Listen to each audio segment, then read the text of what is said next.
అంటే బీఆర్ఎస్ లీడర్లు కానీ కాంగ్రెస్ లీడర్లు కానీ చాలామంది ఏం మాట్లాడుతున్నారు, సో అంటే కేంద్ర మంత్రులు ఉన్నారు కానీ అసలు ఏం తీసుకొని వస్తలే మన తెలంగాణకి అని అంటున్నారు చాలామంది. ఆయన ఏం చేసిన అది మొత్తం ప్రపంచం అంతా చూసింది. అక్కడ దాకైతే నా సికింద్రాబాద్ గురించి చెప్తా. 750 కోట్లు పెట్టి శంషాబాద్ ఎయిర్పోర్ట్ లాగా అంతకు మించి రైల్వే స్టేషన్ నిర్మిస్తా ఉన్నారు. 34 ఎస్కలేటర్లు ఉన్నాయి, ఐటీ కారిడార్స్ ఉన్నాయి, బుల్లెట్ ట్రైన్స్ తీసుకొచ్చినాము. బడ్జెట్లో అనేక రకాల అభివృద్ధులు జరుగుతూ ఉన్నాయి. వెస్ట్ బెంగాల్లో ఎలక్షన్లు జరిగినాయి, అక్కడ మొత్తం దొంగ ఓట్లు గుద్దిరు బీజేపీ వాళ్ళు అని చెప్పేసి వినిపించినాయి న్యూస్. ఈ చదువులేని దద్దమ్మలకు ఎస్ఐ హెల్ప్ డెస్క్ అని పెట్టుకో, ఫస్ట్ అడిగి పెట్టుకోవాలి.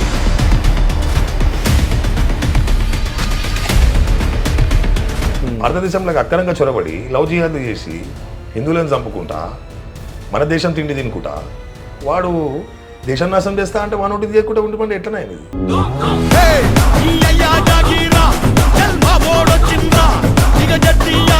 ఈ సోకాల్ పార్టీస్ లీడర్స్ ఎవరైతే సీనియర్స్ ఉన్నో దద్దమ్మలు ఈ పప్పు వీళ్ళంతా ఫస్ట్ నేర్పియాలి జనాలు. వీళ్ళకి నేర్పాలి మేము కూర్చోబెట్టి.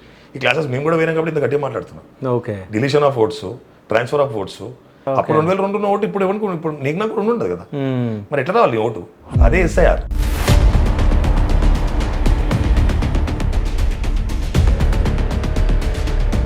అంటే లవ్ జిహాద్కు సంబంధించిన కేసులు జరిగినాయి సికింద్రాబాద్. నేనే 3 పట్టుకున్నా ఉన్నాయి. చిన్న కూడా పోలీస్ స్టేషన్, వాళ్ళు కూడా పోలీస్ స్టేషన్ లిమిట్స్లో కూడా ఉన్నాయి. సో ఏదైనా ఒకటి ఎగ్జాంపుల్ చెప్పండి, అసలు ఏం జరిగింది? అంటే లవ్ జిహాద్ అంటే ఏంటి అసలు? జరిగేది ఎందుకు, నేను ఎప్పుడో చెప్తా. లవ్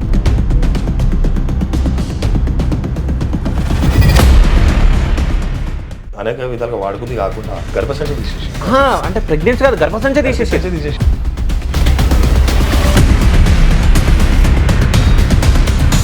పైన ఎన్ని కేసులు ఉన్నాయి ఇప్పటివరకు?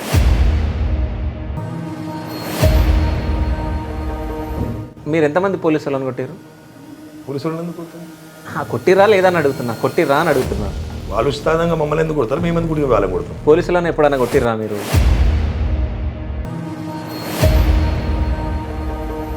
ధర్మం గురించి మాట్లాడద్దు, జై శ్రీరామ్. నీచమైన కాంగ్రెస్ ప్రభుత్వం విషయం. కాంగ్రెస్ మీద ఫస్ట్ టైం నాకు మనసు తిరిగిపోయింది.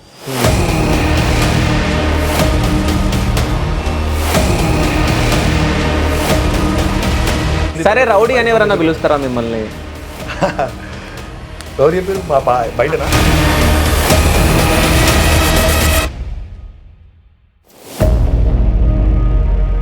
వెపన్స్ ఉన్నాయా మీ దగ్గర? వెపన్స్ ఎందుకు అడుగుతున్నాయా? అదే నాకు పెద్ద పనే ఉంటుంది. నేనే వెపన్, నేనే మిస్ అయ్యి. సో అంటే గెలుస్తారని నమ్మకం ఉందా? ఎమ్మెల్యే గారి కొడుకు పోటీ చేయబోతుందంట. ఎవరు ఎమ్మెల్యే? మీ ఎమ్మెల్యే గారి కొడుకు పోటీ చేయబోతుందంట కదా. ఎమ్మెల్యే కొడుకులు, మంత్రి కొడుకులు ఈ రోడ్ల మీద జనాల మధ్య రాలేసి కండువలేసి.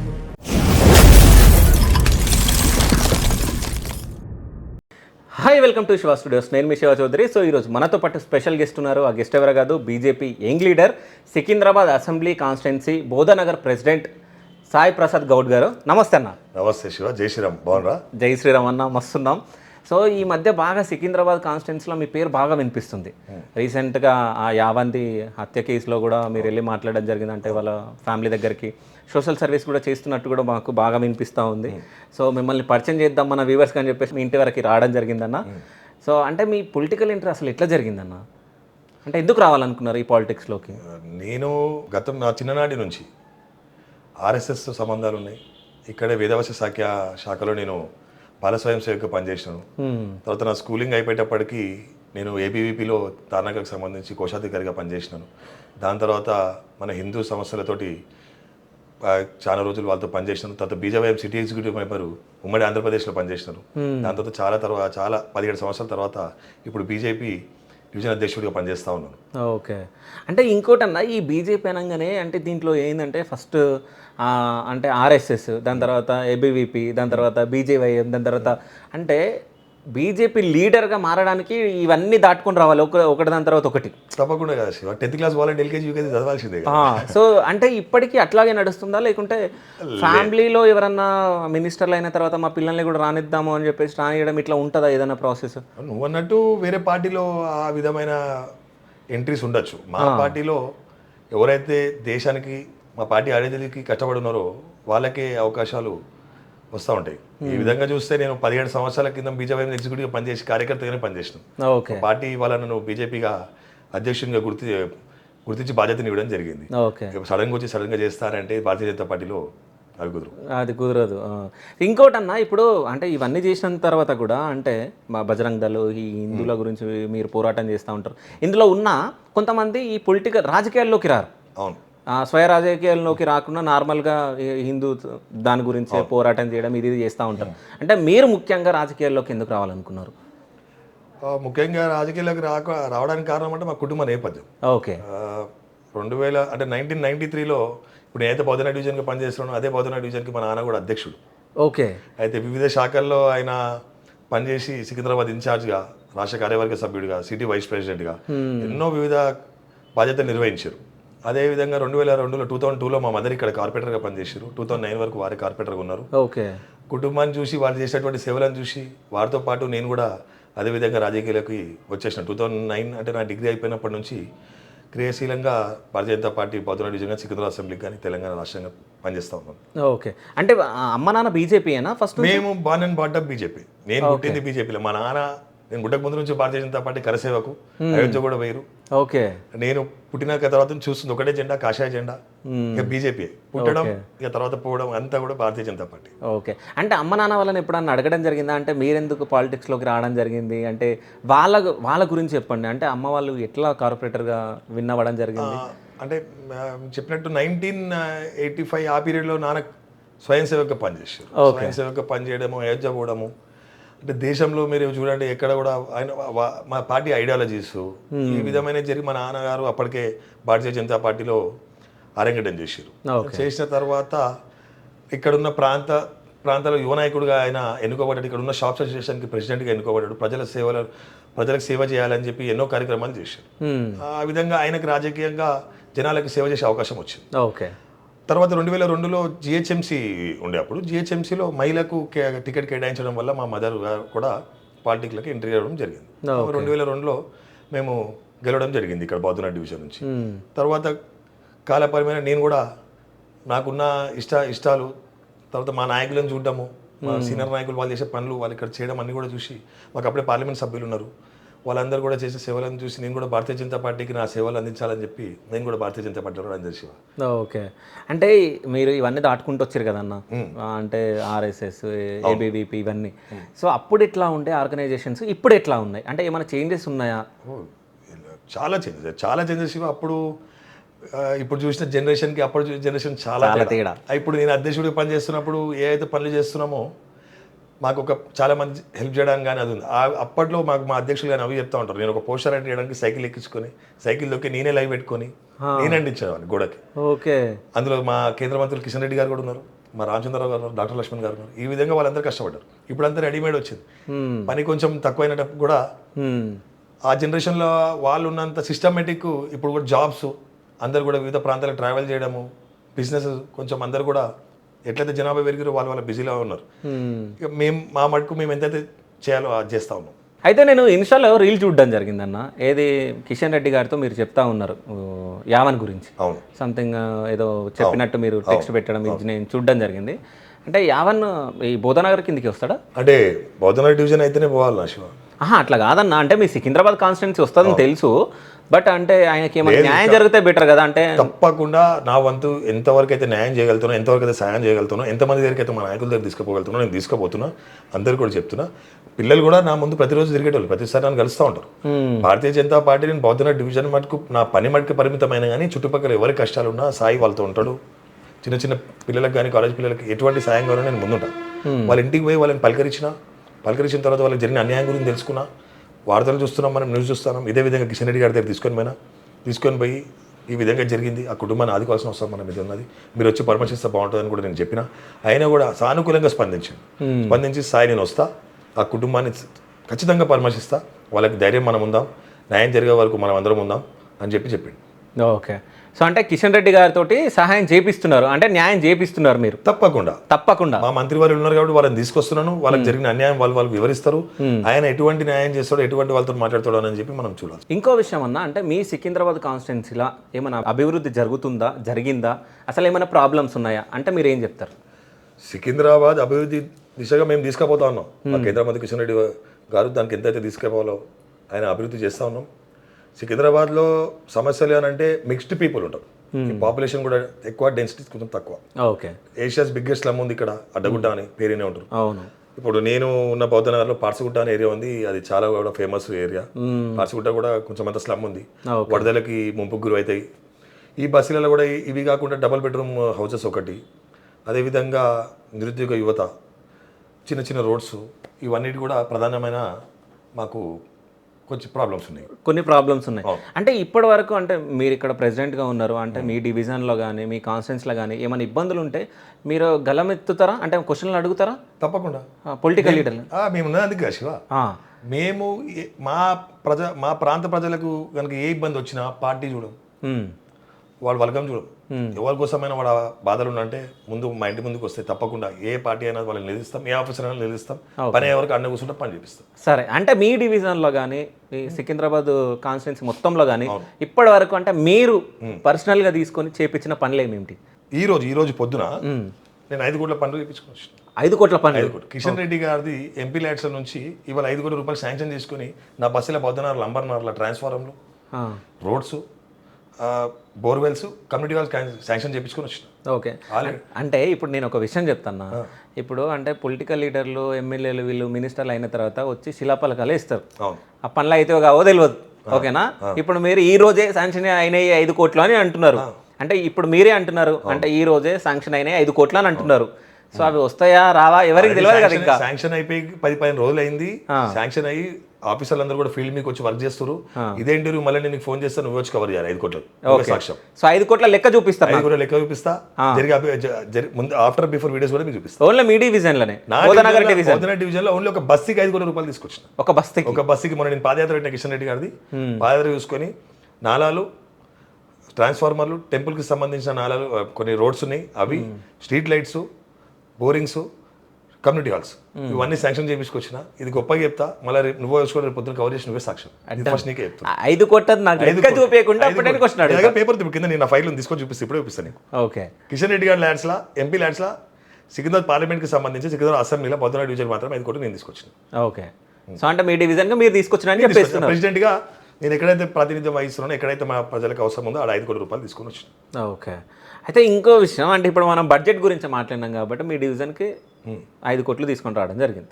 సో అంటే మొన్న బడ్జెట్ విడుదల చేయడం జరిగింది, సో పార్లమెంట్లో. సో తెలంగాణకి ఎంత బడ్జెట్ కేటాయించారు? తెలంగాణకి మోసం జరిగిందా జరగలేదా బీజేపీ వల్ల? మీరేం చెప్తారు? తెలంగాణ బడ్జెట్ దాకా ఎందుకు శివ, అది మొత్తం ప్రపంచం అంతా కూడా మొన్న జరిగినటువంటి బహిరంగ సభలో మోడీ గారిని ఆయన ఏం తెచ్చారు అది మొత్తం ప్రపంచం అంతా చూసింది. అక్కడ దాకా అయితే నా సికింద్రాబాద్ గురించి చెప్తా. 750 కోట్లు పెట్టి శంషాబాద్ ఎయిర్పోర్ట్ లాగా అంతకు మించి మాకు కిషన్ రెడ్డి గారు రైల్వే స్టేషన్ నిర్మిస్తూ ఉన్నారు. తొందరలోనే ఓపెన్ చేస్తూ ఉన్నాం, మీరు కూడా తప్పకుండా రావాలి. పనులు జరుగుతున్నాయి, తొందరలో ఇంకో 2-3 నెలలు ఓపెనింగ్ కూడా ఉంది. అది 750 కోట్లు పెట్టి నిర్మిస్తూ ఉన్నాము.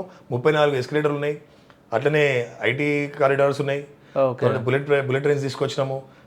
ఇలాగే కిషన్ రెడ్డి గారి ఆయనలో ఎంతో అభివృద్ధి జరుగుతూ ఉంది కదా. తర్వాత చెర్లపల్లి నుంచి కుమ్రవెల్లి కూడా స్పెషల్ ట్రైన్ వేసారు. అదేవిధంగా నాంపల్లి రైల్వే స్టేషన్ నిర్మిస్తూ ఉన్నాం.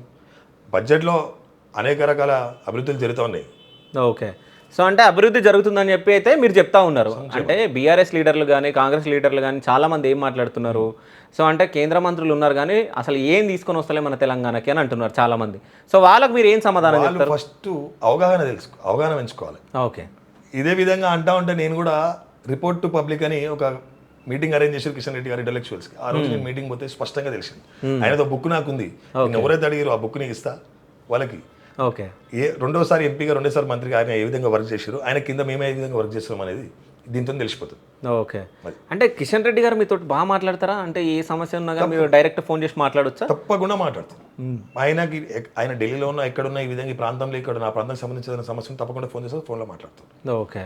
అయితే కిషన్ రెడ్డి గారు వర్గమో ఒక మనిషో ఓటేసే గెలవలే. భారతదేశంలో మన అందరం ఉన్నాం. ఆయన భారతదేశం అందరూ కూడా పనిచేయాల్సిన అవసరం ఉంటుంది. ఆయన పని చేయలేదంటే ఒకరిని పని చేయడానికి లేడు కదా. ఆయన ఏం తెచ్చిండు, ఏం చేసిండంటే ఒక ఇంటికో ఓ బస్సుకో తీయడానికి లేరు. ఆయన దేశానికి మంత్రిగా ఉన్నారు, అందరు కూడా సమానంగా పనిచేయాలి. మనకు తినడానికి కూడా టైం దొరుకుతుంది, దగ్గర నుండి చూసామని చెప్తున్నా. ఓకే. అట్లా అంటే మీ ఏజ్ ఎంత అన్నా? ఎంత ఉండొచ్చు శివ చెప్పు? నాకు తెలిసి ఒక 30+ ఉండొచ్చు అంతే అనుకో. మంచిది 30+. మీరు చెప్పచ్చు కదా, నేను అడుగుతున్నా. 30+ ఉన్నారా అంటే కరెక్ట్ నాకు ఫిగర్ కావాలి. ఇంచుమించు ఎంత? నువ్వు తక్కువ అనుకుంటే చాలా హ్యాపీ. అంటే చెప్పొద్దు అనుకుంటున్నారా, ఏమనుకుంటున్నారు? ఏజ్ రివీల్ చేస్తే నాకు పొలిటికల్గా నువ్వెంత అనుకుంటే దాంతో అదే హ్యాపీ. ఓకే 30+ అనుకుందాం. సో అది ఎంతనా కానీ సో 30+ అనుకోండి. అంటే ఇంతమంది రాజకీయ నాయకులను మీరు చూడొచ్చు. అంటే మీరు ఆర్ఎస్ఎస్ నుంచి ఇప్పటి వరకు ఉన్నారంటే ఎన్నో సమస్యలు చూడొచ్చు, ఎన్నో చూడొచ్చు. సో అంటే మీరు రాజకీయాలకు వస్తా అని అన్నప్పుడు అంటే ఇంట్లో నుంచి ఏమన్నా అంటే వద్దు ఎందుకు అంటే మేమే అదే అయినాం ఇందులో రాజకీయాలలో, సో నువ్వెందుకు అని చెప్పేసి ఇట్లా అనడం జరిగిందా అమ్మ నాన్న? అంటే కొన్ని సంవత్సరాలు నా ఫ్రెండ్స్ అందరు కూడా ఇంటర్ అయిపోయిన తర్వాత బీటెక్ డిగ్రీలు అయిపోయినాక అందరూ కూడా వాళ్ళు వేరే ఫీల్డ్ ఎంచుకున్నారు, ప్లాట్ఫామ్ తీసుకొని ఫారెన్కి పోయి అందరంటే సెటిల్ అయితే మా మమ్మీ కొంచెం బాధపడ్డది. ఓకే. అంటే అందరూ నా ఫ్రెండ్ ఇట్లా ఉండి మమ్మీ ఇక్కడ ఉన్నా అని చెప్తే ఇక ఎవరికైనా బాధ అవుతుంది. నేనేమో ఇక్కడ తెల్లబట్టలు వేసుకుని తిరుగుతున్నా, వాళ్ళందరూ అక్కడ ఉన్నా. అంటే సంపాదన విధంగా వెల్సెటిల్ అయిన విధంగా కాకపోయినా నా కొడుకు కూడా అనవసరంగా మా వల్ల ఇందులో పడి ఇక్కడనే ఉండిపోతే అని బాధపడ్డది. కానీ నేనే ధైర్యం చెప్పిన, ఇక మనకున్న ప్రపంచం ఇది, భారతీయ జనతా పార్టీ సికింద్రాబాద్, ఓకే ఇంకంతే. అంటే కొన్ని పార్టీలు మోసం చేస్తాయి అని అంటారు, అంటే టికెట్లు ఇస్తాను టికెట్లు ఇయ్యరు అది అని చెప్పేసి.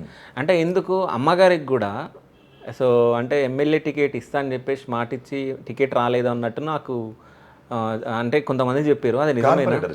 కార్పొరేటరా ఎమ్మెల్యేనా? ఇస్తా అని ఎవరు చెప్పలేదు, మేము అడగలేదు. ఓకే.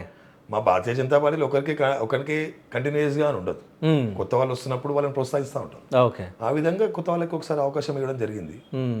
అన్ఫార్చునేట్లీ అది కూడా మేము మిస్ చేసినాం, మిస్ అయింది. ఓకే.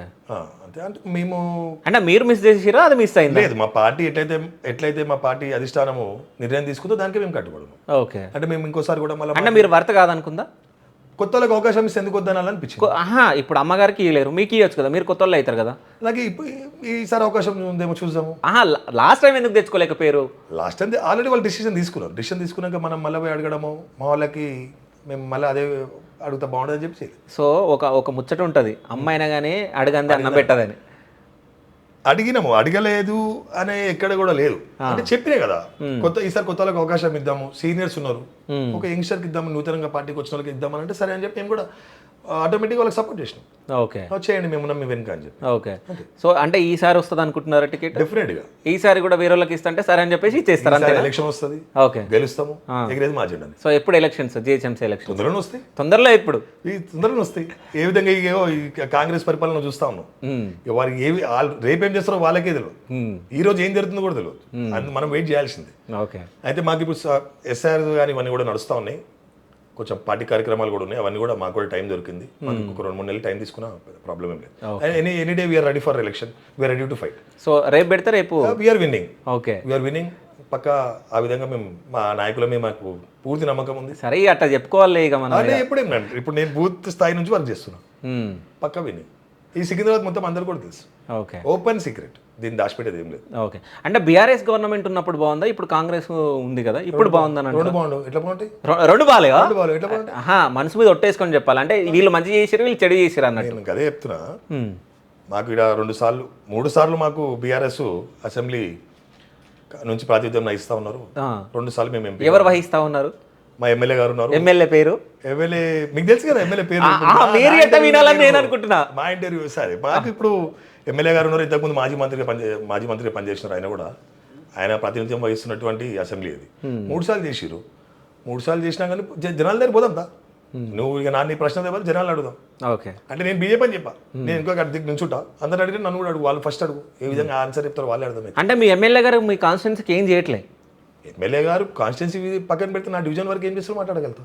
ఓకే, సరే. మీ డివిజన్కి ఏం చేయలేడు, ఏం చేసిండు? ఏం చేయడు. బయట వాళ్ళని తీసుకొచ్చి పోటీ చేపిస్తుంటారు. ఓకే. క్యాండిడేట్లు ఎవరు లేక బయట వాళ్ళని తీసుకొచ్చి పోటీ చేపిస్తాను. ఆయన కానీ వాళ్ళకి గెలుస్తారు కదా, ఆయన ప్రభావం ఉండే కదా. నేను ఒకటి చెప్తా, బయటోడా ఇంట్లోడా కాదు, కొత్త గెలిపించారా లేదా? అవును, ఒప్పుకున్నాం. తెలంగాణ కొత్త రాష్ట్రము, మొదటిసారిగా ఎమ్మెల్యే మంత్రి అయిండు, జనాలకు ఊపు ఉంది. ఏదో క్యాండిడేట్ చూసి చేయలేదు. తెలంగాణ కేసీఆర్ ముఖం చూసి చేసిరు. ఇది కేసీఆర్ ఇంకోసారి రెండోసారి ఏమో ఆయననే స్వయంగా వచ్చి డౌట్ అది చేస్తాం ఇది చేస్తాం అని చెప్పి డివిజన్ దత్తత తీసుకున్నాడు. ఏది మా బౌద్ధనాథ్ డివిజన్ పార్సిగుట్ట దత్తత తీసుకున్నాడు కేసీఆర్. కేసీఆర్ అంటే వేయండు, ఎమ్మెల్యే అంటే వేయండు, మంత్రి అంటే వేయండు. కొత్త గవర్నమెంట్ వచ్చింది, ఇప్పుడు వచ్చినప్పుడు ఎటు పోతాడు కూడా తెలియదు. ఇది ఓకే. నేను ఇప్పుడు నేను ఒక క్వశ్చన్ అడుగుతా. మీరు ఇక్కడే పుట్టిరు, మీ ఎమ్మెల్యే గురించి మాట్లాడారు, అన్నీ మాట్లాడారు, done. So last time GHMC ఎలక్షన్లప్పుడు మీకు టికెట్ బీజేపీ నుంచి రాకుంటే బీఆర్ఎస్ వాళ్ళు ఇస్తా అని చెప్పేసి పిలిచిరా? అంటారు కదా నువ్వే. నేను అడుగుతున్నా, పిలిచి రాని అడుగుతున్నా. గెలుపు గుర్రం కావాలి, ఓకే, మమ్మల్ని అడిగిరు, ఆ. నన్ను చేయమని చెప్పి నేను చేయని చెప్పిన. ఎందుకు చేయనన్నారు? లేదు, ఈ సత్యంతో చెప్పిన కదా, ఇది 29 రోజులు ఇక వేరే జెండా ఎత్తాము, మాకు అధికారమే కావాలంటే ఈ పార్టీకి వేరే ఎన్నో పార్టీలకు పోతుంటే మేము కూడా అవుతుంటుంది. ఇలా మేము కార్పొరేటర్ స్థాయి దాటేసి ఎప్పుడో చాలా సంవత్సరాలు అయింది. జనాలకి సర్వీస్ ఉంది, జనాల మీద నమ్మకం ఉంది, మా మీద ఫెయిత్ ఉంది. దాన్ని నేను ఇట్లా పార్టీలకు పోయి ఇట్లా గెలిచేసి అది నాకు వర్త్ అనిపించదు. That is not my character. And మా భారతీయ జనతా పార్టీ కూడా అది నేర్పిలేదు. బతికిన రోజులు ఇంతే, అవకాశాలు మస్తు వస్తాయి. సాక్రిఫైస్ చేసేదంటేనే కదా గొప్ప ఆనందం ఉన్నది. సరే, ఎన్నిసార్లు సాక్రిఫైస్ చేస్తారు? ఇప్పుడు నెక్స్ట్ కూడా చేస్తారా? ఈసారి మా పెద్దలు అన్నదంటే ఆశీస్సులు గట్టిగా ఉన్నాయి. ఓకే, నన్ను కాదని అనుకుంటున్నా. సో హామీ ఇచ్చిరా? ఉన్నా అని చెప్పారు వాళ్ళకి, నాకు వాళ్ళ మీద. ఈరోజు ఉన్నా అని చెప్తారు, రేపు పొద్దున లేదు అని చెప్తారు టికెట్. మళ్ళీ పని చేస్తాం, మళ్ళీ పని చేస్తారు. ఓకే, మళ్ళీ పని చేస్తాం. అట్లా ఎన్ని సంవత్సరాలు పని చేస్తారు? వయసు ఉంది, ఓకే, ఓపిక ఉంది, కొట్లాడే ఓపిక ఉంది, వెయిట్ చేసే ఓపిక ఉంది, పని చేసే ఓపిక ఉంది, స్టామినా ఉంది, నమ్మకం ఉంది. సో మొత్తానికి ఇప్పుడు జిహెచ్ఎంసీ ఎలక్షన్లో మీకు టికెట్ రాబోతుంది, మీరు గెలవబోతున్నారు. బీజేపీ నుంచి టికెట్ వస్తుందా, లేకుంటే వేరే పార్టీల నుంచి టికెట్ వస్తుందా? మా బీజేపీ పార్టీ మాకు ఇంత అండంగా ఉంది, ఇంత ఫ్రీ హ్యాండ్ ఇచ్చినాక వేరే పార్టీకి ఎందుకు? సో బీజేపీ నుంచి మీకు టికెట్ వస్తుంది. కదా, ఒకవేళ టికెట్ రాకుంటే బీజేపీ నుంచి భారతీయ జనతా పార్టీ కట్టుబడి ఉన్నాం. ఓకే, టికెట్ రాకున్నా కానీ భారతీయ జనతా పార్టీ కట్టుబడి ఉన్నాం. భారతీయ పార్టీ చెప్పినట్టు పనిచేస్తాడు, ఒక కార్యకర్తగా మళ్ళీ పనిచేస్తాడు. ఒక వేరే పార్టీ వాళ్ళు పిలిచినా పోరు. ఇంతకుముందే పిలిచారు శివ, పోలే. కానీ భారతీయ జనతా పార్టీ ఈసారి నాకు సంపూర్ణమైన నమ్మకం ఉంది, టికెట్ ఇస్తారు, గెలుపు దిశగా పోతాం. ప్రజలు మా వింటున్నారు, నాయకులు మా వింటున్నారు, ప్రజలకు మా మీద సింపతి ఉంది, ప్రజలకు మా మీద గుర్తింపు ఉంది, కొత్త రకం కావాలని అనుకుంటున్నారు. తప్పకుండా వస్తాం, గెలుస్తాం. ఫస్ట్ దావత్ నీకు ఇస్తాం. ఓకే, సో టికెట్ ఇస్తే దావత్ ఇస్తారు అంతే. టికెట్ ఇస్తారు, గెలుస్తాం, రెండు అయిపోతుంది. దావత్ ఇస్తున్నా. సో అంటే గెలుస్తారని నమ్మకం ఉందా? ఎమ్మెల్యే గారి కొడుకు పోటీ చేయబోతుండంట. ఎవరు ఎమ్మెల్యే? ఏ ఎమ్మెల్యే? ఎవరు ఎమ్మెల్యే? మీ ఎమ్మెల్యే గారి కొడుకు పోటీ చేయబోతుండంట కదా. ఎమ్మెల్యే కొడుకులు, మంత్రి కొడుకులు ఈ రోడ్ల మీద జనాల మధ్య రాలే శివ. ఇట్లా కండువలు వేసుకొని నమస్కారాలు పెట్టి ఫోటోగ్రాఫీలు వెళ్ళలేను. మా తల్లిదండ్రులు ఉడిపోయాక వాళ్ళని గెలిపించేదాకా నిద్రపోనని సంకల్పంతో ఇలా మార్కెట్లో తిరుగుతా ఉన్నా, రోడ్డు మధ్యలో తిరుగుతాను.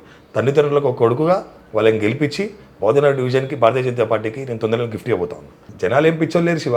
కేసీఆర్ని ఉడగొట్టి గెలిచిన భారతీయ జనతా పార్టీ మాది, కవితని ఉడగొట్టి గెలిచిన భారతీయ జనతా పార్టీ మాది. వీళ్ళని ఉడగొట్టకపోతే నేను ఇంత కష్టపడేందుకు? భారతీయ జనతా పార్టీని నమ్ముకుని మేము ఉన్నాం. తప్పకుండా ప్రజలు మా వైపు ఉన్నారు, మేము గెలుస్తాం. కేసీఆర్ గారిని, కవిత గారిని బీజేపీ ఓడగొట్టలేదు, ప్రజలు ఓడగొట్టారు. అదే ప్రజలు మా వైపు ఉన్నారు. ఇది అదే ప్రజలు మా వైపు. అట్లాంటి ప్రజలు మీతో పాటు ఉంటే ఇక్కడ మొత్తం మీ గవర్నమెంట్ ఉండాలి. ఇక్కడ కామారెడ్డిలో ఏమైందో నువ్వు చూసినావు. ధర్మపురి అరవింద్ గారు 8 గెలిస్తే చాలా. అరే నేను ఒక క్యాండిడేట్ గురించి మాట్లాడుతున్నా. ఒక క్యాండిడేట్ కొడుకు వచ్చినా ఇది కుటుంబ పరిపాలన ఇక్కడ నడవదని చెప్పి ప్రజలు వేరే పార్టీకి అడ్డం కట్టారు. మళ్ళీ అదే విధంగా డివిజన్లలో తిరుగుతుంది అంటే ఇది జిహెచ్ఎంసీ. ఇక్కడ ఉన్న సాయి జరగదు. గెలిచేది గుర్తుపెట్టుకో, భారతీయ జనతా పార్టీ అది మేమే గెలుస్తాం. ఎవరైనా రాని, ఎవరు కొడుకున్నా రాని, ఎవరైనా రాని. ఓకే, సరే. ఇప్పుడు ఒక ఛాలెంజ్ 100% ఓకేనా? కేంద్ర మంత్రి కిషన్ రెడ్డి గారికి ఫోన్ చేసి నేను ఇంటర్వ్యూలో ఉన్నా, మీకు టికెట్ వస్తుందా అని క్వశ్చన్ అడుగుతారు, నేను ఏం చెప్పాలని అడగండి. తిప్పిస్తామైంది నేను అడుగుతున్నా అంతే. నేను పర్సనల్గా నేను తీసుకొని పోతా. ఓకే, మాకు మా పెద్ద నాయకులతో ఏ విధమైన ఆశీర్వాదం ఉందో నువ్వు తొందరగా చూద్దు. ఓకే, అది ఆ రిపోర్ట్ నువ్వు వెయిట్ చేసేవి. యాజ్ ఏ యంగ్ లీడర్గా నేను మాత్రం మీకు సపోర్ట్ చేస్తా. తప్పకుండా. సో మీకు టికెట్ రావాలి, జిహెచ్ఎంసీలో విన్ అవ్వాలని చెప్పేసి నా మనస్ఫూర్తిగా శివ స్టూడియోస్ త్రూ నేను కోరుకుంటున్నా. సో అంటే మీ బోధనగర్ డివిజన్లో ఏమైనా సమస్యలు ఉన్నా, లేకుంటే సికింద్రాబాద్ కాన్స్టిట్యున్సీలో మొత్తం ఏమైనా సమస్యలు ఉన్నాయి కానీ మీరు కామెంట్ చేయండి. అంటే మీకు చెప్పడం జరిగింది, అంటే 5 కోట్లు పెట్టి సో డివిజన్ని మేము అభివృద్ధి చేయబోతున్నాం, సో వీధి లైట్లు అవి అని చెప్పేసి చెప్పడం జరిగింది సాయి గారు. సో ఒకవేళ అవన్నీ జరగకుంటే మీరు కామెంట్ చేయండి, మళ్ళీ వస్తాం, మళ్ళీ ప్రశ్నిస్తా ఉన్నాము. ఓకే, అభివృద్ధి కార్పొరేటర్కి అందరూ కూడా టర్మ్ అయిపోయినాక 5 కోట్ల రూపాయలు ఈ 15 రోజుల్లో తీసుకొచ్చాను. ఓకే, ఎందుకంటే నెక్స్ట్ టికెట్ వస్తుంది కాబట్టి బీజేపీలో గెలవాలని లేదు. ఫస్ట్ నా డివిజన్కే నా సమస్యల మంత్రివర్గులు ఎక్కడైనా పెడతామంటే ఫస్ట్ నా డివిజన్ ఎంచుకున్నారు. నా డివిజన్ ఎంచుకుని అక్కడ ఉన్న ప్రాబ్లమ్ చూసారు, ఆయన రెక్టిఫై చేశారు. రెక్టిఫై చేసి ప్రజలకు ఏమున్నాయో చూసుకొని రాశారు. దగ్గర ఉండి 3 hours పాదయాత్ర చేశారు. అఫీషియల్స్ అందరినీ ఆన్నే పిలిచారు, అందరితో నాన్నే ఫోన్లో పిలిచారు, మీటింగ్ మధ్యలో మాట్లాడినారు. నేను దాని తర్వాత పోయినా ఈ సమస్యలు నేను చెప్పిన ఆయన నాకు ఇమీడియట్గా ఫండ్ రిలీజ్ చేశారు. గొప్పగా చెప్పుకుంటాం. ఇది పదవిలో లేము, పదవి లేక పార్టీ మాది అసెంబ్లీలో లేదు, ఆయన తెచ్చిన. రేపు పొద్దున పదవి దగ్గర పోదాం, నీ కెమెరా తీసుకుని నువ్వు రెడీగా ఉండు, నేను నీ ముందే ప్రూవ్ చేస్తా. సరే, ఎప్పుడు వస్తా అంటే మీకు టికెట్ వచ్చినాక వస్తా. టికెట్ వచ్చింది నెక్స్ట్ నీకే చెప్తున్నా, దావత్ కూడా ఫస్ట్ నీకే ఇస్తున్నా. సరే, టికెట్ వస్తుందని కన్ఫర్మ్ చేయండి. టికెట్ తీసుకున్నప్పుడే నేను మీ దగ్గరకు వస్తా. సో అప్పుడు మాట్లాడదాం. వెల్కమ్. ఓకేనా? నీకోసం వెయిట్ చేస్తాం. సరే, మీ డివిజన్లో ఎన్ని ఓట్లు ఉన్నాయి? డివిజన్ మొత్తం 52,000 ఓటర్స్ ఉన్నారు. 52,000 ఉందా? 52,000 ఏంది? 52,000 అదే పెద్ద డివిజన్ ఇక్కడ మొత్తం సికింద్రాబాద్ అసెంబ్లీ సెగ్మెంట్. మా గచ్చిబౌలి డివిజన్ పెద్దగా ఉండే మరి. ఇప్పుడు తక్కువ. ఇప్పుడు మీకు ఇప్పుడు అదే ఇప్పుడు అయిన దాంట్లో 52,000 నాదే పెద్దది. ఓకే. మైనారిటీ ఓట్స్ 12,000 ఉన్నాయి. ఓకే. 40,000 మన హిందూస్ ఉన్నాయి. ఓకే. ఎక్కడెక్కడ ఉన్నాయి, ఏ బస్సులు ఉన్నాయి, ఇక్కడ ఉన్న బస్సులో కూడా ఎలక్షన్స్ అయినా మొన్న 2 బస్సులు అయినాయి. 2 అధ్యక్షులు మా భారతీయ జనతా పార్టీకి సంబంధించిన వాళ్ళే, నేను మద్దతు తెలిపిన వాళ్ళే. ఓకే. అందరు మా వాళ్ళే ఉన్నారు అట్లా. సరే, మీరు హిందుత్వవాది కదా, సో ఇప్పటి వరకు హిందువుల గురించి మీరు ఏమేం చేశారు? హిందువులకి ఫస్ట్ అందరినీ ఇక్కడ మేము చూసినా లేదో నీకు తెలుసో లేదు, ఇక్కడ మాత్రం సుమారుగా నాకు ఒక 1,100 మంది యూత్ వరకు ఉంటారు. అందరిని ఒక తాటికి తీసుకొచ్చినాం. ఓకే. అంటే బస్సుల వారికి ఎక్కడెక్కడ ఉన్నా కానీ వాళ్ళకి ఫెస్టివల్స్ జరిగేటువంటి ఇబ్బందులు కానీ, తర్వాత పోలీస్ కేసులు కానీ, అక్రమ కేసులు కానీ, వాళ్ళకి కాలేజీకి సంబంధించిన ఇష్యూస్ కానీ, మా హిందూస్కి లవ్ జిహాద్కి సంబంధించిన ఇష్యూస్, కౌస్ లాటరింగ్ ఉండే, ఇక్కడ కౌస్ లాటర్ ఉండే, నేనే పని చేపించిన. మొహమ్మద్ కూడా ఏరియా ఉంది ఇక్కడ, 2 కౌస్ లాటర్ నేనే పని చేపించిన. మాకు ఇక్కడ ఇన్స్పెక్టర్ కావిటి శ్రీనివాస్ అని ఉండే, అప్పట్లో కేసు కూడా బుక్ అయింది, నేనే కౌస్ లాటర్ కూర్చొని పని చేపించిన. మా హిందూ ధర్మానికి ఎదురు తిరిగి మా బస్సులు నువ్వు అవును కూర్చున్నా అంటే కూర్చోం కదా. పోయినాం, నాయన బట్టి మా మిత్రులు కూడా ఉండే, రాత్రి అంతా కూర్చున్నా, అవును పట్టుకున్నా, రెడ్ హ్యాండెడ్ పోలీసులకు ఇస్తే కౌస్ లాటర్ పని చేపించిన. మా హిందూ ధర్మం కోసం గింతకంటే ఎక్కువ ఇస్తాం. లవ్ జిహాద్ ఉంది, ఎక్కడెక్కడ ఐడెంటిఫై చేస్తున్నాం, లోపల మామూలు ఉన్నారు, మేమే పోతున్నాం, ఇంటికి పోతున్నాము, అమ్మాయిలు ఏ విధంగా ఉండాలి చెప్తున్నాము, హిందూ సమ్మేళనాలు జరుపుతున్నాము, గుడిలో వచ్చినప్పుడు చెప్తున్నాము. అంటే లవ్ జిహాద్కి సంబంధించిన కేసులు జరిగినాయి సికింద్రాబాద్? నేనే 3 పట్టుకున్నా, ఉన్నాయి చిల్కోడ పోలీస్ స్టేషన్, వాళ్ళు కూడా పోలీస్ స్టేషన్ లిమిట్స్ లో కూడా ఉన్నాయి. సో ఏదైనా ఒకటి ఎగ్జాంపుల్ చెప్పండి, అసలు ఏం జరిగింది? అంటే లవ్ జిహాద్ అంటే ఏంది అసలు? జరిగేది ఎందుకు, నేను ఎప్పుడో చెప్తా, లవ్ జిహాద్ దాకా ఎందుకు, ఈ మోసగాలు ఎక్కడెక్కడ ఉంటారో చెప్తాను. ఓకే. గతంలో నేను బీజేపీఎంగా పనిచేస్తున్నప్పుడు ఇక్కడ బోయిగూడలో ఒక పిల్లోడు ఉండేటోడు. పిల్లోడు కూడా అదర్ రిలీజన్కి సంబంధించినోడే. దుబాయ్లో చాలా సంవత్సరాలు పనిచేస్తూ ఉన్నాడు. వాళ్ళ సిస్టర్ ఇక్కడ ఉన్నది, ఫార్మసీ ఏమో చేసింది, ఒక డాక్టర్ దగ్గర పనిచేస్తూ ఉన్నాడు. ఓకే. డాక్టర్ దగ్గర పనిచేస్తూ ఉంటే ఆ డాక్టర్ ఆమెని మాయమడని చెప్పి లొంగ తీసుకొని అనేక విధాలుగా అనేక సార్లు ఆమె మీద లైంగికంగా అన్ని చేసిండు. ఓకే. చేసిన తర్వాత 2 సార్లు ప్రెగ్నెన్సీ వచ్చింది. ఆ పిల్ల చెప్దామంటేనేమో ఇంట్లో మదర్ ఉంది, విలేజ్ నుంచి వచ్చింది, భయపడ్డది చెప్పలేదు. అన్నేమో దుబాయ్లో పనిచేస్తూ ఉన్నాడు, పైసలు పంపుతా ఉన్నాడు, ఏదో ఆయన కష్టమైన పడతా ఉన్నాడు. చెల్లెకి ఏదో తప్పు జరుగుతుందని చెప్పేసి దుబాయ్ నుంచి ఇక్కడికి వచ్చిండు. ఇక్కడికి వచ్చినాక చెల్లెని గట్టిగా అడిగితే, అన్నా మేరకే సార్ 2 బార్ ప్రెగ్నెన్సీ ఆయా, నా ప్రెగ్నెన్సీ పోయింది అంటే, ఆ పిల్లోడు చుట్టుపక్కల ఇదే విధంగా పనిచేస్తూ ఉంటే నా దగ్గరికి వచ్చిండు, నాకు ఈ విధంగా ఇట్లా జరిగిందన్న సాయన్న, చాలా సమస్యలు అయింది చెప్తే, దీంట్లో ఎవరో ఇన్వాల్వ్ అయ్యారు కూడా, నాకు చాలా సమస్య వచ్చిందన్న, నా చెల్లెని అనేక విధాలుగా వాడుకుంది కాకుండా నా చెల్లె గర్భసంచి తీసేసిండు, నా చెల్లెకి రేపు పొద్దున ఎట్లా పెళ్లి చేయాలి అంటే ప్రెగ్నెన్సీ కాదు, గర్భసంచి తీసేసిండి. ఓకే. అందు ఒకటే ఐడియా ఉండే, బతికిన రోజులు ఇది నా స్లేవ్, ఈ అమ్మాయి నా స్లేవ్ గీనే ఉంటుంది అని చెప్పి ఆమెని ఎంత చిత్రహింస అంత చిత్రహింస పెడితే వాళ్ళ నాయకు వచ్చిరు. నేను తర్వాత దాన్ని తీసుకొని ఆ డాక్టర్ని పట్టుకొని మా స్టైల్లో మేము ఏం చేయాలో అది చేసినాం. ఓకే. డాక్టర్ పేరు కూడా ఆయన అదర్ రిలీజన్ సంబంధించిన ఖమ్మం నేటివ్, గాంధీ హాస్పిటల్లో వర్క్ చేస్తున్నాం. పట్టుకొని చేసినాం. ఆ పెద్ద గొడవల అప్పట్లో ఎవరైతే డిప్యూటీ మేయర్గా పనిచేస్తా ఉన్నారో ఆయన ఇన్వాల్వ్ అయ్యింది. हमारा इसमें तुम कहीं इन्वॉल्व होते, अरे तुम्हारा हमारा क्या है, लुस्कान हुआ आदमी को, आदमी हमारा पास आया. ఓకే. लुस्काने एक इंसान को लुस्कान हुआ तो నేను ఒక మనిషిగా వాళ్ళు ఎవరైనా ఉండండి, వాళ్ళు ముస్లిం ఉండని హిందూ ఉండని, నేను పోయి హెల్ప్ చేస్తే అది చాలా పెద్ద సెన్సేషన్ అయింది. నేను ఆయనతో కూడా చాలా పెద్ద గొడవ పెట్టుకున్నాను. ప్రెస్కి ఇచ్చినాక తర్వాత అప్పట్లో ప్రభుత్వం వాళ్ళది ఉండే కాబట్టి కాంప్రమైజ్ అయ్యారు. ఇట్లాంటివంటి బీఆర్ఎస్ వాళ్ళు ఉండే అందులో. బీఆర్ఎస్ వాళ్ళు నీకేం చెప్తున్నా, డిప్యూటీ మేయర్ ఉన్నాడు అలా, నాతోనే ఫోన్లో మాట్లాడి మేము ఇద్దరం సంభాషించుకున్నాం, ఇద్దరం కూడా కలుసుకున్నాం. ఏది బోరాబండకు సంబంధించిన వ్యక్తి ఎక్కడ ఉన్న డిప్యూటీ మేయర్ నీకు తెలుసు కదా, పేరు నేను ఎందుకు చెప్తా. అయింది, ఆయన సికింద్రాబాద్ వచ్చింది, ఆయన మా మంత్రి గారి దగ్గరికి దీని మీద వస్తే అదే రోజు నేను ఉండే, ఇది ఎట్లా జరుగుతుంది ఎక్కడ న్యాయం అని కూడా అడిగిన. మా దగ్గర ఒకరికి అన్యాయం జరిగితే ఒక వర్గమో ఒక మతమో అని చూడలే, ఆ రోజు నుంచి ఇదే కొట్లాడుతా ఉన్నాం. ఈ విషయాన్ని నేను తీసుకొని పోయి ఎంతో మంది మా హిందూ అమ్మాయిలకు చెప్తా ఉంటా, అమ్మ వీళ్ళు పనిచేసే వాళ్ళని కూడా ఇట్లా చేస్తారు, లేదా వీళ్ళు నిన్నింత ట్రాప్ చేస్తే ఇన్ని డబ్బులు ఇస్తారు. మనం చూస్తా ఉన్నాం కదా శివ, మర్డర్లు చేసి ఫ్రిడ్జ్లో పెట్టుడు, రోడ్డు మీద మొన్న చూసినాం ఒక వీడియో కొట్టుడు, ఈడు ఎవడు పోయి వచ్చి కొట్టనీకి ఆడపిల్లని, మా హిందూ అమ్మాయిని, నా మతం నా హిందూ నా అమ్మాయిని ఎవడు కొట్టనీకి, మా వాళ్ళు అసలు చూడదు. ఈ విధంగా వాళ్ళందరూ కూడా చెప్తా ఉన్నాం పోయి అమ్మాయిలకు, అమ్మాయిలు మీరు జాగ్రత్త ఉండాలా, గుడికి పోవాలా, మన వాళ్ళతో మాత్రమే స్నేహం చేయాలి. ఓకే, అందరు చెడ్డలు ఉండకపోవచ్చు, అవసరమైనంత వరకే తోస్తాను. శివ నువ్వు అడిగినట్టు హిందువులకు ఏం చేసినావు కదా, ఇక్కడ అన్ని వర్గాల ప్రజలకు చేసినాం, అన్ని మతాలకు చేసినాం. ఇక్కడ దర్గాలు కట్టించినాము, కష్టంలో ఉన్న వాళ్ళకి ముస్లిమ్స్ కూడా పోయినాం. మొన్న ఒక ముస్లిం బస్సు మొత్తం నడిచిపోతే పార్టీ ఏం మాకు పిలిపిలే, నేను పోయి 2 లారీల చెత్త ఎత్తిన. ఇక్కడ ఏం లేదు, అంతా మా వాళ్ళే. అదేవిధంగా ఇక్కడ వాళ్ళకి సంబంధించిన అన్ని ఫంక్షన్స్ కూడా ఏదైనా సమస్యలు ఉన్నా లేకపోతే వాళ్ళకి ఏదైనా ఆర్థికంగా ఉంటే కూడా మేము ముందుంటాము. ఒక పార్టీ పరంగా మేము మా కుటుంబం ఇక్కడ ఉన్నటువంటి నేపథ్యంలో అందరూ కూడా మేము సపోర్ట్గా ఉంటాం. ఓకే. సో అందరికి సపోర్ట్గా ఉంటారు, అంత మంచిగా చేస్తున్నారు, అంత అర్థమవుతుంది. సో అంటే మీ పైన ఎన్ని కేసులు ఉన్నాయి ఇప్పటివరకు? కేసులు ఎందుకుంటే అడుగుతున్నా, ఉన్నాయా కేసులని? కేసులు ఉంటాయి, కేసులు లేని నాయకుడు కూడా అవుతాడు. అదే ఎన్ని ఉన్నాయి కేసులు? కేసులు ఉండేవి. ఎన్ని ఉన్నాయి? అప్పట్లో ఉండేవా? ఉండేవి. ఇప్పుడు ప్రస్తుతానికి ఒక పార్టీ కేసులో ఒక 3-4 ఉండొచ్చు. ఇప్పుడు ఉన్నాయి కేసులు. సో కొన్ని కొట్టేసారు. కొట్టుతో ఉన్నాయో ఏమున్నాయో ఆ కేసులు ఉండే ఉండే ఉండే ఉండే ఇప్పుడు ఉన్నాయి. ఉన్నాయి. సరే, మీరు ఎంతమంది పోలీసు వాళ్ళని కొట్టారు? పోలీసు వాళ్ళు ఎందుకు కొడుతుంది? కొట్టిరా లేదా అని అడుగుతున్నా. కొట్టిరా అని అడుగుతున్నా. వాళ్ళు ఉస్తాదంగా మమ్మల్ని ఎందుకు కొడతారు? మేము ఎందుకు వాళ్ళని కొడతాం? పోలీసులను ఎప్పుడైనా కొట్టిరా మీరు? కొట్టిన సందర్భాలు ఎందుకుంటే వాళ్ళే మమ్మల్ని ఎందుకు చెప్తారా? వాళ్ళు ఎందుకు కుట్టి కడతారు? మేము ఎందుకు కుట్టి కొడతాం? నేను ఏమంటున్నానంటే కొట్టిరా లేదా అని అడుగుతున్నా. సందర్భాలు ఏమో నాకు అది పెద్ద గుర్తులేవు. మరి గుర్తు తెచ్చుకోరి, నేను టైం ఇస్తా. ఈ సమస్యలు ఏమి ఉండకపోవచ్చు. నేనేమైనా చెప్పాలా, మీరు చెప్పాలనుకుంటారా? నాకు ఆ సందర్భాలు ఏవో తోపులాటలు జరిగే ఉంటాయి, కానీ పర్సనల్గా ఒకరి మీద ఎవరు మాకేం కోపం ఉంటుంది, మేమందుకు కాలం కొడతాం. ఓకే. కొట్టలేరు? కొట్టకపోయి ఉండొచ్చు, గుర్తులేదు. కొట్టలేదా? కొట్టలేదా? ప్రస్తుతం గుర్తులేదు. గుర్తులేదా అని ఇట్లా చెప్తారు మీరు? గుర్తు చేసుకోరు. మరి చాలా సంవత్సరాలు అయింది పోలీసులతో. ఇప్పుడు అంతా కూడా ఫ్రెండ్లీ పోలీసే కదా. ఇప్పుడు కొట్లాడతాం. ఈ కాంగ్రెస్ వచ్చినాకైతే ఇప్పుడు ఏం నాకు అంత పెద్దగా ఎవరితో ఏం లేదు. అంతకుముందు అంత ఫ్రెండ్లీ పోలీసే. ఓకే. సో అంటే మిమ్మల్ని ఎప్పుడు అరెస్ట్ చేయలే? ఎందుకు అరెస్ట్ చేసారు? చెప్తున్నా శివ, అరెస్ట్ కానీ కేసు కానీ నాయకుడు లేదు. మీరు కేసులు వేరు, కొట్టడం వేరు, ఈ అరెస్ట్ వేరు. బోయినపల్లిలో ఎప్పుడైనా అరెస్ట్ అయ్యారు? ఎందుకు అరెస్ట్ అయ్యారు? తెలుసుకొని వచ్చినట్టు నువ్వు కదా, బాగానే అంత జస్ట్ నార్మల్గా అడుగుతున్నాను నేను. మీరు ఏం చెప్పట్లేరు, చూద్దాం. మీరు చెప్పరా చూద్దాం. దాన్ని బట్టి బోయినపల్లి సందర్భం అన్ని తెలుసుకొని వచ్చి దాచిపెట్టుడు ఏమో. మరి మీరెందుకు చెప్తలేరు? ఏమో నీకెంతవరకు తెలుసా? నేను చూస్తాను. అవ్వా, అసలు అంటే నాకు తెలుస్తానేమో చెప్తారు, లేకుంటే చెప్పరు. అంటే ఎవరో మీరు కూడా ఒక రాయి కొడతారు, ఎందుకు కుట్టిగా దొరకాలి. బోయినపల్లి కూడా అప్పట్లో చాలా పెద్ద సెన్సేషన్ మా భారతీయ 2009లో కొంచెం మార్గదర్శన్కి సంబంధించి అందరినీ కూడా లిఫ్ట్ చేస్తుండే. కొత్త గవర్నమెంట్ అప్పుడు వైఎస్ఆర్ గారి గవర్నమెంట్ వచ్చింది.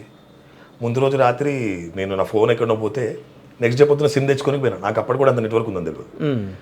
సిమ్ తెచ్చుకొని పోయేసరికి పొద్దున్న ఇంటికాడికి వచ్చేసరికి మేము ఉండేదే మా చిలకలు కూడా లిమిట్స్లో వస్తుంది. అటు వచ్చేసరికి బోయినపల్లి పోలీస్ స్టేషన్ బండ్లు ఇంటి కింద ఉండే. వాస్తవానికి ఇక నానంగిట్ల కలవనికి వచ్చిరేమో అనుకున్నాను. వాళ్ళకి మిత్రులు ఉంటారు కదా, వాళ్ళు ఎవరైనా వచ్చిరేమో అనుకున్నాను. చూస్తే ఏవో పెద్ద హంగామా చేసి తీసుకొని వేరుగా. అది ఒక ఫాల్స్ కేసు. ఏదో వాళ్ళు ఏదో తీసుకొని పోయినరు. అందరు కూడా ఇక్కడ నుంచి మా వాళ్ళం కూడా అందరం కలిసిపోయినాం. పొద్దు నుంచి అదే దాకున్నాం. తర్వాత నాకు తెలిసింది ఏంటంటే నన్ను ఒక్కని కాదు, సిటీలో సంబంధించి గ్రేటర్ హైదరాబాద్ సంబంధించి ఎంతమంది హిందూ నాయకులు, హిందూ సమస్యలకు సంబంధించిన నాయకులు అందరిని కూడా అరెస్ట్ చేశారు. చేయొద్దు ఇంకోసారి, ఒకసారి చేయొద్దు, ధర్మం గురించి మాట్లాడొద్దు, జై శ్రీరామ్ అనొద్దు. నీచమైన కాంగ్రెస్ ప్రభుత్వంలో చూసినది. కాంగ్రెస్ మీద ఫస్ట్ టైం నాకు మనసు తిరిగిపోయింది. వైఎస్ఆర్ గారు నాకు చాలా ఇష్టమైన నాయకులు, కానీ ఆయన ఇంకా అప్పటికి చనిపోలేదు. అంత దుర్మార్గమైనటువంటి సిచ్యువేషన్ చూసినాను. అయ్యప్ప మాలలు ఉండే నాతో పాటు, అప్పుడు కూడా కొట్టారు.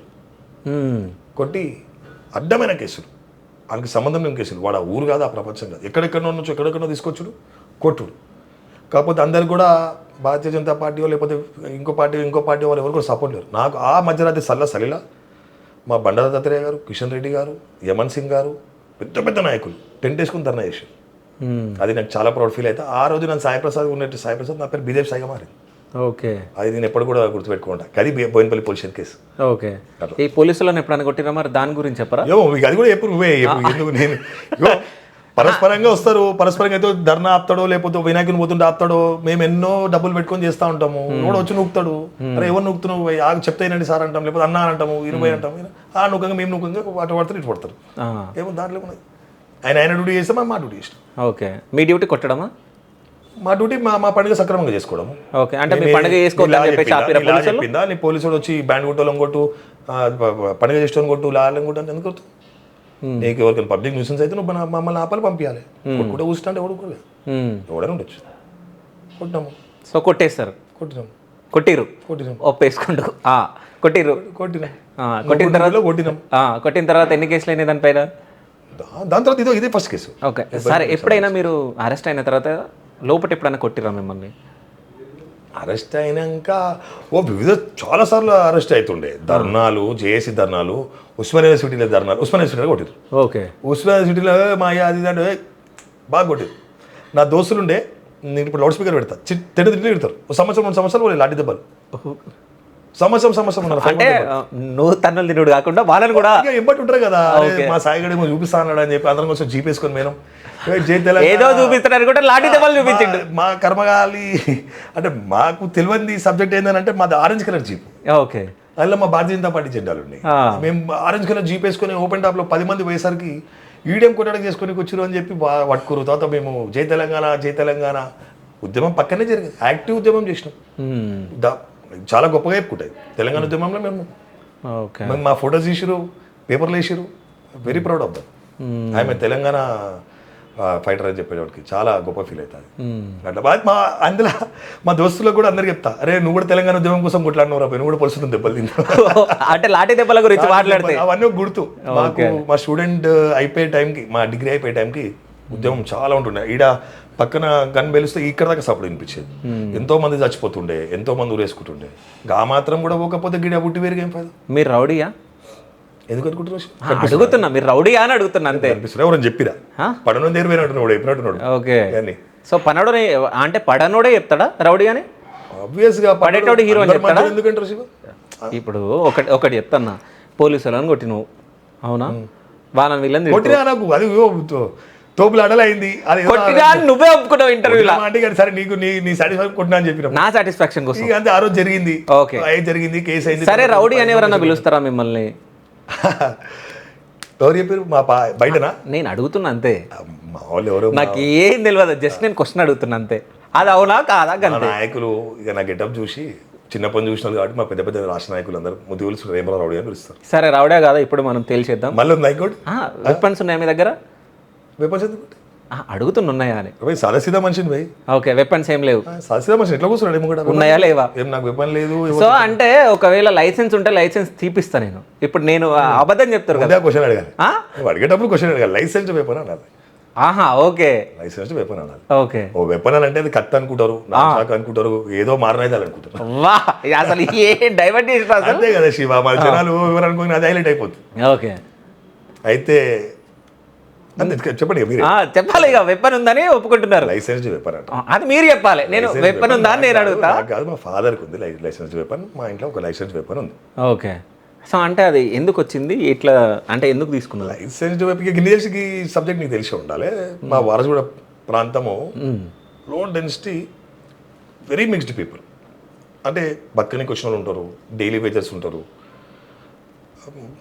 చాలా చిన్న చిన్న ఇల్లులు ఉంటాయి, ఎక్కువ మంది జనాలు ఉంటారు అందులో.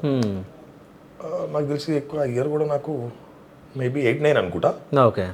అప్పుడు టెర్రరిస్ట్ మా ప్రాంతంలో దొరికినప్పుడు మా మమ్మీ కార్పొరేటర్ ఉన్నది ఇక్కడనే. మా మమ్మీ కార్పొరేటర్ ఉన్న దగ్గర వికారుద్దీన్ అని చెప్పి ఐఎస్ఐ టెర్రరిస్ట్ అయినా ఆయన దొరకడంతో పాటు ఆయన మోటో ఏంటంటే పోలీసు వాళ్ళని చంపడం, రాజకీయ నాయకులను చంపడం. వాడు వేరే పార్టీ వాళ్ళని చంపాడు, భారతీయ జనతా పార్టీ వాళ్ళని చంపుతాడు. పెద్ద పెద్ద పెద్ద పోలీసు వ్యాస్ గారు కానివ్వండి, తర్వాత అసెంబ్లీ దగ్గర డ్యూటీ చేస్తున్నటువంటి కానిస్టేబుల్స్ కానివ్వండి, చాలా మందిని చంపుతాడు. ఆడు ఈడొచ్చి తల రాసుకున్నాడు. ఓకే. అది కరెక్ట్గా నా కిటికీలకి చూస్తా బస్సు అనిపిస్తుంది. అప్పుడు ఏకే ఖాన్ గారు కమిషనర్గా ఉన్నారు, ఆయన అరెస్ట్ చేశారు. ముందొచ్చి మా గురించి తెలుసుకున్నారు. ఎప్పుడు నిత్యం జనాలలో ఉంటాం కాబట్టి వారు మాకు అవసరమా అనిపిస్తే అనుకూలంగా, అప్పుడు ఆ ప్రాంతం అట్లా ఉండేది, మాతో కూడా చాలామంది ఉండేది, అవసరం అనిపించేది తీసుకున్నాం. ఓకే.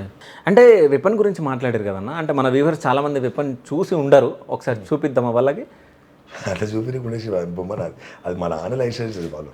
ఓకే. మనం చూడడానికి నేను కూడా ఎప్పుడో రేరుగా చూస్తూ ఉంటుంది. దసరాకి పూజ చేస్తాము, ఆయుధ పూజ. ఓకే.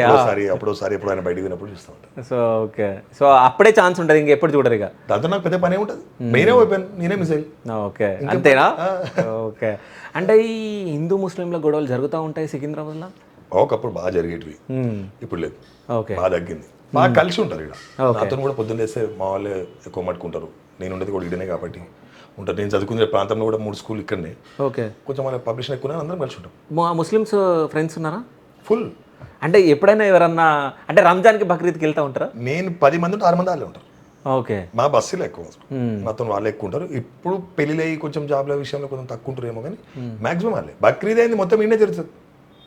బోనాలకి ఇన్ని ఉంటారు మొత్తం వాళ్ళేదంటారు. సరే, నేను ఒక క్వశ్చన్ అడుగుదాం అనుకుంటున్నా. అంటే కాశ్మీర్లో అంటే ముస్లిమా హిందువా అని చూసి చంపడం జరిగింది. సో ఆ ఇష్యూ జరిగినప్పుడు నీ ముస్లిం ఫ్రెండ్స్ ఏం చెప్పారన్నా? ఏమైనా మాట్లాడారా మీతో? మీరే వాళ్ళతో ఏమైనా మాట్లాడిరా? వాస్తవానికి ఫస్ట్ వాళ్ళే నాకు ఫోన్ చేశారు, ఓకే. సాయి ఈ స్టేటస్ ఎట్లా పెట్టుకోవాలి వాట్సాప్లో. పాపం వాళ్ళ దగ్గర ఇట్లా దొరికినట్టు ఉన్నది. నేను ఇంకా అప్పటికి న్యూస్ పెట్టలేదు. ఏ స్టేటస్కి ఎలాగనారు అని అంటే నేను వాళ్ళకి టైప్ చేసి పంపించిన. నాకు ఒక గ్రూప్ ఉంది, 110 మంది ఉన్నారు, మొత్తం వాళ్ళే ఉన్నారు. మైనారిటీస్ వెల్ఫేర్ గ్రూప్ ఒకటి ఉంది, నేనే మెయింటైన్ చేస్తాను. ఓకే. చూస్తారు వాళ్ళు, ఓటు వేస్తారు, బాధ్యత టోపీ పెట్టుకొని మా పార్టీ కోసం నా కోసం కూడా చూస్తారు. అందరూ అట్లా ఉంటారు శివ. అంటే పాపం వాళ్ళు కూడా మసాలు బాధపడుతూ ఉంటారు. మా భాషలో కోయి మా అక్కడ హమారా క్యారే పోయి క్యాస్ అయితే తుబి బదలిగా హమారా నైపులారే అట్లుంటుంది. అలుగుతారు, మాట్లాడతారు, అందరూ ఒక లెక్క ఉండరు. ఓకే. అట్లా. సో ఉర్దూ వచ్చానా, మాట్లాడగలుగుతావు ఉర్దూ? మన హైదరాబాద్ హిందీలోనే ఉర్దూ సబ్ మిల్కే బాత్ జోడ్కే మారు. చలో ఉర్దూ హిందీ పూరా మిల్కే మారు. ఇది కూడా కొంచెం ఓల్డ్ సిటీకి దగ్గరగా ఉన్న ప్రాంతమే కాబట్టి మనకి జరా లేదు. మన హైదరాబాద్ హిందీ ఎట్లుంటది అంటే ఉర్దూ ఈ రెండు మిక్స్ అయితే భాష వస్తుంది, మాట్లాడతా. సో అంటే ముస్లిమ్స్ కూడా ఫ్రెండ్స్ ఉన్నారు. అద్భుతం. సో అంటే పొలిటికల్ దాంట్లో రాజకీయాలలో చాలామంది లీడర్లు ఉంటారు. అంటే అది కాంగ్రెస్ కానీ, బీజేపీ కానీ, సో బీఆర్ఎస్ కానీ. సో ఎంతమంది లీడర్లు మీకు క్లోజ్, అంటే ఎంతమందితో మీకు సంబంధాలు మంచిగా ఉంటాయి? ఆల్ పార్టీస్ ఉన్నారు. ఆల్ పార్టీస్ ఉన్నారు. అంత మంచి పొజిషన్ ఉన్నారు. సగం మంది నువ్వు కూడా ఇంటర్వ్యూ చేసిన, సగం కానే చూసిన. సరే, ఆల్ పార్టీస్ అన్నారు కాబట్టి ఫస్ట్ మీ ఎమ్మెల్యే గారి గురించి చెప్పండి. ఏమని చెప్పడానికి, ఆయన పని ఆయన చేసుకుంటూ పోతా ఉన్నాడు, మా పని మేము చేసుకుంటూ పోతాం. మీ ఇద్దరి మధ్యలో ఎట్లాంటి అనుబంధాలు ఉంటాయి? 2002లో మా అమ్మగారితో పాటు వారు కూడా కార్పొరేటర్ ఉన్నారు. పక్కన ముండ మార్కెట్ సంబంధించి ఆయన కూడా ఒక దగ్గర కార్పొరేటర్. మా మమ్మీ చైర్పర్సన్గా పనిచేస్తారు, మున్సిపల్ చైర్పర్సన్గా పనిచేసారు ఇక్కడ. తర్వాత 2004లో వాళ్ళ పార్టీ నుంచి వాళ్ళు బై ఎలక్షన్ వచ్చింది, ఆయన మా ఎమ్మెల్యే గెలిచిన తర్వాత 3 పర్యాలు ఆయన కూడా ఎమ్మెల్యేగా గెలిచిండు. ఆయనతో పాటు మాకేం లేదు, ఆయన పని ఆయన చేసుకుంటూ పోతున్నాడు, మా పని మేము చేసుకుంటూ పోతాం. ఓకే. సో ఇంకా మీ బీజేపీ లీడర్లు కానీ, కాంగ్రెస్లో ఉన్న లీడర్లు కానీ, అంటే ఎవరితో గొడవలు అయిన తెలంగాణలో ఉన్న మోస్ట్ టీఆర్ఎస్ కావచ్చు, అప్పట్లో వాళ్ళు ఉన్నప్పుడు, ఇప్పుడు కాంగ్రెస్ ఉన్నప్పుడు చైర్మన్లు, మినిస్టర్లు, ఎమ్మెల్యేలు, మినిస్టర్ కొడుకులు అందరూ కూడా నాకు సగం మంది ఫ్రెండ్స్ ఉన్నారు. ఓకే. నేను రిలేషన్స్ మెయింటైన్ చేస్తాను శివ, మంచిగా అందరితో మంచిగా ఉన్నాయి. ఎప్పుడు పని అడగాను, ఏదో టచ్లో ఉంటే వాళ్ళ ప్రభుత్వమో మా ప్రభుత్వమో నాయకులు స్టూడెంట్స్కో లేకపోతే ఎవరికైనా ఆపదలు వస్తే పనిచేస్తారని చెప్పి పెట్టుకుంటాం. కానీ ఓకే, అందరం కూడా ఒకటి స్టూడెంట్ వీక్ నుంచి వచ్చినాం కాబట్టి నేను మా బీజేపీ ఉన్నప్పుడు టీఆర్ఎస్కి సంబంధించి ఎక్కువ మంది నాకు ఫ్రెండ్స్ ఉండే, ఉద్యమాల తిరిగి వాళ్ళు మంచి మంచి నాయకులు ఉన్నారు, మంచిగా ఉన్నారు, ఫ్రెండ్స్ ఉన్నారు. ఇప్పుడు మా దాంట్లో కూడా వచ్చేసారు, ఇప్పుడు సగం ఇంకా బస్ మంది వస్తారు, ఇప్పుడు చాలా మంది టచ్ ఉన్నాం. ఓకే. సో అందరు బీజేపీలోకి రాబోతున్నారు. సో ఎలక్షన్ టైం వరకు వస్తారు, మేమే ఆపుతున్నాం. ఓకే, మీరు ఆపుతున్నారు అంటే మా పార్టీ ఆపుతుంది, కొంతమంది మేము ఆపుతాం, టైం చూసుకుంటారని చెప్తాం. అంటే నెక్స్ట్ మీ బీజేపీ పార్టీ గవర్నమెంట్ ఫామ్ చేస్తుందని అనుకుంటున్నాను. 100% డౌటే లేదు. వచ్చే ఎలక్షన్లో భారతీయ జనతా పార్టీ తెలంగాణ గడ్డ మీద ఎగురుతుంది. ఓకే, ఎట్లా ఎగురుతుంది? దాన్ని పనిచేస్తాను, ఎట్లా ఇట్లా హంగామా చేసి ఈ ఏమంటాం ఇంటర్నెట్లో అవి పెట్టుకొని చేయం శివ. మా గ్రౌండ్ లెవెల్ కార్యకర్త పనిచేసి మా గ్రాస్ రూట్గా పనిచేసి మహారాష్ట్రలో గవర్నమెంట్ కూల్ చేసినట్టు, సో ఇక్కడ మన తెలంగాణలో కూడా కూల్ చేయాలని చెప్పేసి ప్లాన్ చేస్తున్నారు. మొన్న సికింద్రాబాద్ మోడీ గారు వచ్చినప్పుడు కూడా మీరు సో జుడో అని చెప్పేసి రేవంత్ రెడ్డిని ఎవ్వరేం జుడేసారు. ఖచ్చితంగా అన్ని స్థానాలలో ఎంచుంటాము. ప్రజలంతా మా వైపోయినారు, ముమ్మాటి గెలుస్తున్నాం, అన్ని ప్రాంతాలు గెలుస్తున్నాం, సింగిల్గా వస్తాం. ఇండియాలో ఉన్న మొత్తం కూడా దేశం కూడా తొందరలో మొత్తం కాషాయం అయిపోతుంది. ఓకే, 100%. సో అంటే మొన్న వెస్ట్ బెంగాల్లో ఎలక్షన్లు జరిగినాయి, ఆడ మొత్తం దొంగ ఓట్లు గుద్దిర్రు బీజేపీ వాళ్ళు అని చెప్పేసి వినిపించినాయి న్యూస్. నిజమా కాదా? అసలు ఏం జరిగింది అక్కడ? ఈ చదువులేని దద్దమ్మలకు ఎస్ఐఆర్ హెల్ప్ డెస్క్ అని పెట్టుకుని ఫస్ట్ అడిగి పోయి కూర్చోవాలి. Okay, what is SIR, special intensive revision ఏ విధంగా చేస్తారు, ఎందుకు చేస్తారు? అరే మన భారతదేశంలో దొంగోట్లు వచ్చి ఉంటే వాన్ ఓటు తీయకపోతే ఎట్లయితుంది పోయి? ఆ నోటు తీసి అన్నింటికి పంపించకుండా అరే ఓటానికి కాదు అంటే చచ్చిపోయిన నోటు, రోహింగా ఓట్స్ భారతదేశంలోకి అక్రమంగా చొరబడి లవ్ జిహాద్ చేసి హిందువులను చంపుకుంటా మన దేశం తిండి తినుకుంటా వాడు దేశం నాశనం చేస్తా అంటే వాన్ ఓటు తీయకుండా ఉంటుంటే ఎట్లనే ఇది? ఈ ప్రజలకి ఈ సోకాల్ పార్టీస్ లీడర్స్ ఎవరైతే సీనియర్స్ ఉన్నారో దద్దమ్మలు, ఈ పప్పు వీళ్ళంతా ఫస్ట్ నేర్పియాలి జనాలు, వీళ్ళకి నేర్పాలి. మేము కూర్చోబెట్టి ఈ క్లాసెస్ మేము కూడా వేరే కాబట్టి ఇంత గట్టిగా మాట్లాడుతున్నాం. Okay, deletion of votes, transfer of votes, new votes enrol చేయడము, అంటే ఇవన్నీ క్లాసెస్ జరుగుతాయా? మా భారతీయ జనతా పార్టీలో మేము ప్రజలకు చెప్పాలంటే ఏ విధంగా చెప్తాం? ఫస్ట్ మీ క్లాసెస్ అవుతాయి, 100% అవుతాయి. క్లాసెస్ అయితే మాకు మీటింగ్స్ అయితే మాకు ప్రతి బూత్లో ఒక 1200 మంది ఉంటే 1200 ఇంటికి తిరిగి మేము చెప్పాలా ఈ ఓట్ క్యా హే, ఈ ఓటు ఎందుకు పోయింది. 2002 తర్వాత ఇప్పుడే జనాలది ఓటింగ్ సిస్టమ్ జరుగుతుంది, మన 2026లో ఎన్రోల్ అవుతుంది కొత్త ఓట్ సిస్టమ్. అప్పుడు 2002 ఓటు ఇప్పుడు ఇప్పుడు నీకు నాకు 2 ఉండదు కదా, మరి ఎట్లా రావాలి ఓటు? అదే ఎస్ఐఆర్. ఓకే, మీ తాత చనిపోయిన ఇంకా ఓటు ఉంది, ఎందుకు ఆ కౌంట్లెస్ ఒకటి ఉన్నది తీపించుకోవాలి. ఓకే. ఇది తెలియకుండా ఓటు తీసేసారు అంటే జనాభా ఎంత ఉంది, దేశం ఎంత కావాలి, ఏం చేయాలి తెలుసుకోవాలి కదా.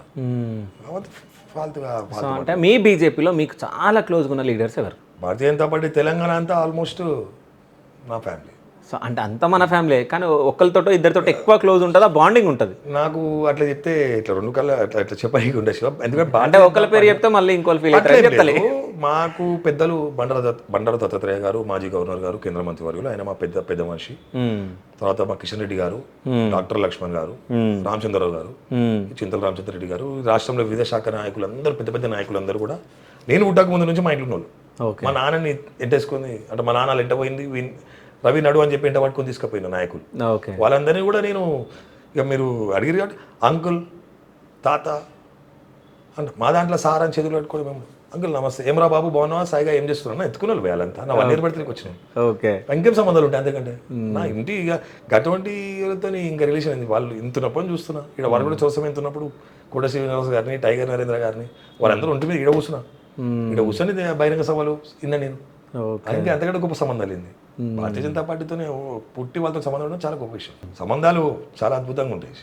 అంటే నా పెళ్ళి అప్పుడు ఆగస్టులో జరిగింది. మన ఇండిపెండెన్స్ డే ఇట్లా జరుగుతుంది. మా పెద్దలు మంత్రి గారు రాలేని టైంలో మొట్టమొదటిసారిగా మంత్రి అయిన తర్వాత మొత్తం పార్లమెంట్లో కాదు, మొత్తం తెలంగాణలో ఆయన ఎవరింటికి పోలేదు. నా ఇంటికి వచ్చి నన్ను ఆశీర్వదించిపోయారు. అంతకంటే గొప్ప రిలేషన్స్ ఏముంటాయి. తర్వాత మా ఇంట్లో నోము చేసుకుంటే గవర్నర్ హోదాలో మా ఇంటికి దత్తాత్రేయ గారు వచ్చి మమ్మల్ని ఆశీర్వదించిపోయారు. ఎక్కడ జరుగుతుంది ఇవాళ రేపు ఎమ్మెల్యే ఎవరు ఇంటికైనా ఫోన్ చూసినాను, ఏ టీఆర్ఎస్ కానీ ఇదే కాంగ్రెస్ కానీ ఓడు మా దాంట్లో అది ఉంటుంది. ఇప్పుడు మన పిల్లోడు మన దగ్గర మన పార్టీ కోసం పనిచేస్తున్న కష్టపడతా అంటే ఆయన ఎవరింటికైనా వచ్చి ఆశీర్వదిస్తారు. అది సో అంటే మొత్తానికైతే రాజకీయాల్లోకి ఎంట్రీ ఇచ్చారు, రాజకీయాల్లో ఒక యంగ్ లీడర్ లాగా పోరాటం చేస్తూ ఉన్నారు. సో ఇది పక్కన పెడితే, సో రీసెంట్గా అల్లు అర్జున్ని కలిసినది మీ ఇన్స్టాలో నేను చూడడం జరిగింది.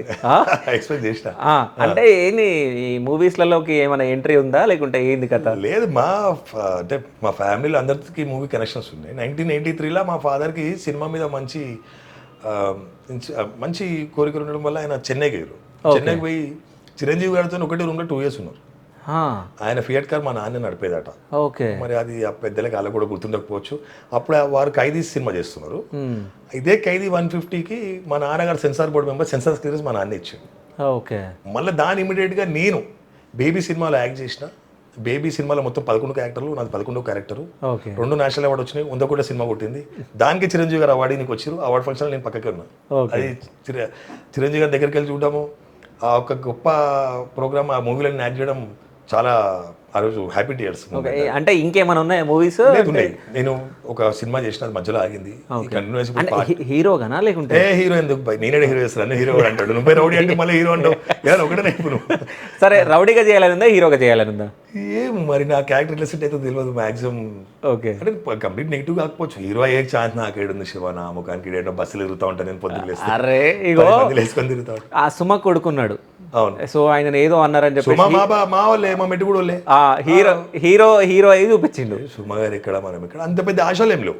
సో బేసిక్గా ఇండస్ట్రీ ఒకటి, పొలిటికల్ ఒకటి, ఒక ట్రయాంగిల్ షేప్లో ఉంటుంది. అందరు కలిసి ఉంటారు. ఓకే. నీకు కష్టం వస్తే పొలిటికల్ ఉన్నారు, పొలిటికల్కి సినీ ఫీల్డ్ అవసరము, అదే టైంగా ఇండస్ట్రీస్ అవసరం. అందరితో కలిసి ఉంటాం. ఓకే. సో ఇంకొక 2 సినిమాలు కూడా అవుతున్నాయి, చేస్తున్నాను తొందరలోనే. 3 సినిమాలు ఉన్నాయి నాకు కంప్లీట్గా. ఇప్పుడు మొత్తం సగం అంటే చేసినాను, 2-3 సీన్స్ చేసినాను, ఆగినాయి. కొత్త మూవీ ఒకటి ఉంది, ఇంకా కాలేదు.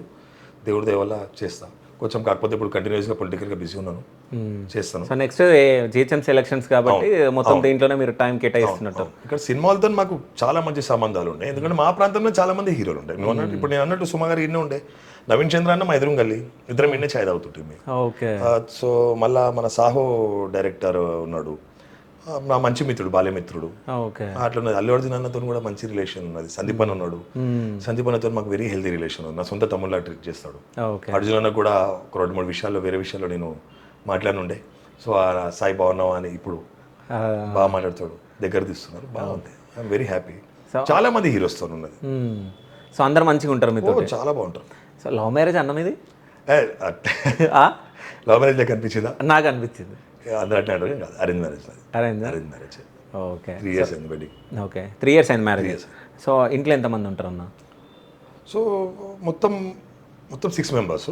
ఓకే నేను, అమ్మ, నాన్న, నా వైఫ్, నా 2 చెల్లెలు. ఓకే ఒక చెల్లె స్వాతి మోటార్ వెహికల్ ఇన్స్పెక్టర్గా పనిచేస్తూ ఉంది, ఎంబీఐ నారాయణపేట మేబునారు.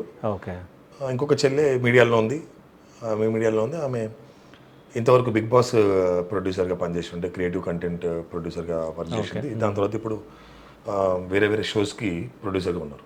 పేరు చెప్పలే. రాజేశ్వరి. ఓకే స్వాతి మా పెద్ద చెల్లె పేరు, రాజేశ్వరి చిన్న చెల్లె పేరు. ఓకే పెద్ద చెల్లె మ్యారీడ్. అంతే, ఇంకా ఇది ఫ్యామిలీ. అంటే కాంపిటీషన్ ఏమైనా ఉంటుందా మీ ముగ్గురికి? అంటే అంటే వేరే ముగ్గురం 3 డిపార్ట్మెంట్లు ఉన్నాం. నాకు పొద్దున్న లేస్తే ఇది ఒక పెద్ద హెక్టిక్ ప్రాబ్లం. ఓకే స్టూడెంట్స్ కి సంబంధించి బిగ్ బాస్ ఎవరు గెలుస్తారంట, నేను ఇంతవరకు బిగ్ బాస్ చూడలే. ఓకే ఇంకా శ్రీముఖి ముంబైతో ఉన్నప్పుడు వాళ్ళు ఉన్నప్పుడు నా ఫ్రెండ్స్ వాళ్ళు కూడా అదొక్కసారి చూసినాం తప్ప ఇంతవరకు చూడలేదు. అప్పుడు మా చెల్లెని వర్క్ చేస్తా ఉంది. అన్న బిగ్ బాస్ ఎవరు గెలుస్తారన్న, నాకెళ్ళి ఆ బిగ్ బాస్ చూడలేదు, దరిద్రం నాకు అంత టైం కూడా ఉండదు. ఓకే స్వాతి ఉన్నప్పుడు అన్న నాకు ఆ కార్డు లేదు ఈ కార్డు లేదు నాకు లైసెన్స్ చెప్పి అంటాడు. ఓకే అంకుల్ ఉంటారు, బస్సులు ఆటోలు ఉంటారు, అందరితోని ఇదే అదే ముగ్గురం 3 డిపార్ట్మెంట్. వాళ్ళకి అన్న అక్క జర స్వాత సాయన చెప్పవా పోలీస్ స్టేషన్లో మాట్లాడతాడు. ఇట్లా ముగ్గురం 3 పంచుకుంటాం. ఈ విషయంలో గొడవలు అయితే పోయి ఎవరోడు వస్తాడు, ఏంది ఎన్ని పనులు చేసి పెట్టాలా నీ గురించి, నీకోసం వచ్చింది అని అట్లా. సో అందరం కలిసి ఉంటాం. అందరు కూడా ఎండ్ ఆఫ్ ది డే మా ఫ్యామిలీ అందరు హెల్ప్ చేయకున్నది కదా. సో ఫైనల్గా మీ ఏం ఏందన్న, అంటే మీరు ఏం అవ్వాలనుకుంటున్నారు? ఏం ప్రస్తుతానికి మా అమ్మ నాన్న ఇంతకుముందు కార్పొరేటర్గా పనిచేసినప్పుడు 25 కోట్లతోనే మేము అభివృద్ధి చేసినాం. జనాలను చూసినాం, జనాల కష్టాలు చూసినాం, జనాల బాధలు చూసినాం. చాలా చిన్న వయసులో వాళ్ళు మా ఇంటికి వచ్చేది. జనాలకి వీళ్ళు చేసిన సేవ 1-2 సార్లు మనం ఓడిపోయినాక మా ఇంటికి పరిమితం దానికి లేకుండా నేను దీన్ని బయటకు తీసుకొని పోవాలి. వీళ్ళు ఇక్కడ ఓడిపోయారు, తర్వాత ఇక మనకి రాజకీయ భవిష్యత్తు లేదని చెప్పి ఏ రోజు కూడా బాధపడాలి. పదవి ఉన్నా లేకపోయినా భారతీయ జనతా పార్టీ కండు వేసుకొని జనాలకు పోయినాం, జనాలతో పనిచేసినాం, జనాలతో మమేకంగా ఉన్నాం, అలా కష్ట నష్టాలు పాల్గొన్నాం, వాళ్ళతో పాటే ఉన్నాం. ఏ బస్సుకైనా రా, నువ్వు ఊర్లో చూసుంటావు, ఇంతవరకు ఏ నాయకునితో చూసినావు, బస్సులో ఇంట్లోకి దూరుకొస్తారు మేము పోతే, రవిప్రసాద్ బాగున్నావా, సరూప బాగున్నావా అని. అట్లా బస్సులో పోతే మా అమ్మ నాన్నని చూస్తే నాకు చాలా గొప్ప వీళ్ళు అసలు వీళ్ళు ఏం చేసారు ఇంత కష్టం అంటే. మా నాన్న ఉట్టి మజ్జిగ తాగితే 10 డిసెంబర్ జనాలు వచ్చేదట మీటింగ్లకు పోతుంటే. ఈ సభలకు నేను మొన్న 1000 మంది తీసుకుపోయి చాలా కష్టం అయిపోయింది. పైసలు ఇచ్చాడు మా భారతీయ జనతా పార్టీ, స్వచ్ఛందంగా వచ్చాడు, మా కష్టంలో మమ్మల్ని నమ్ముకొని వచ్చిన నాయకులతో. అయితే ఇట్లా వీళ్ళని చూసి నేను కూడా వీళ్ళు చేసిన పనిని అంతటితోనే మర్చిపోవడం ఇష్టం లేక నేను కూడా రాజకీయంలో ఉన్నా. వాళ్ళు చేసిన ఆ లెగసీని ముందుకు తీసుకొని పోవాలి. అంటే దీంతో ఇక్కడ ఈ జనరేషన్ కానీ ఆ 2010తో అయిన జనరేషన్ వీళ్ళని మర్చిపోవద్దు. మా అమ్మ నాన్న చేసిన సేవలు గుర్తింపు ఉండాలి, నేను ఇంకా చేయాలి, వీళ్ళ పేరుని నేను నించోబెట్టాలి, సికింద్రాబాద్లో ఒక తిరుగులేని నాయకులకు నించాలి అని చెప్పి గొప్ప ఆశయంతో ముందుకు పోతా ఉన్నాం. ఆ హనుమంతుని శ్రీరాముని ఆశీస్సులు ఉన్నాయి, అందరు కూడా ఆశీస్సులు నా మీద ఉన్నాయి, విషెస్ ఉన్నాయి, కాబట్టి ధైర్యంగా ముందుకు పోతా ఉన్నాం. ఓకే అట్లా. సో ఫైనల్గా కొంతమంది లీడర్ల పేర్లు చెప్తా, వాళ్ళ గురించి 1 wordలో వాళ్ళ గురించి చెప్పండి. ఓకేనా? కిషన్ రెడ్డి గారు మా టైగర్, మా boss. Okay. So Bandaru Dattatreya గారు గురుగారు పెద్దలు. లక్ష్మణ్ గారు అమేజాన్ పెద్ద నాయకులు, మా కుటుంబానికి పెద్ద దిక్కు. ఓకే. మోడీ గారు మా దేశానికి రక్ష. అమిత్ షా గారు గొప్ప చాణికుడు, అందరు తెలిసిన విషయం. కేసీఆర్ గారు ఒకప్పుడు ఫైటర్.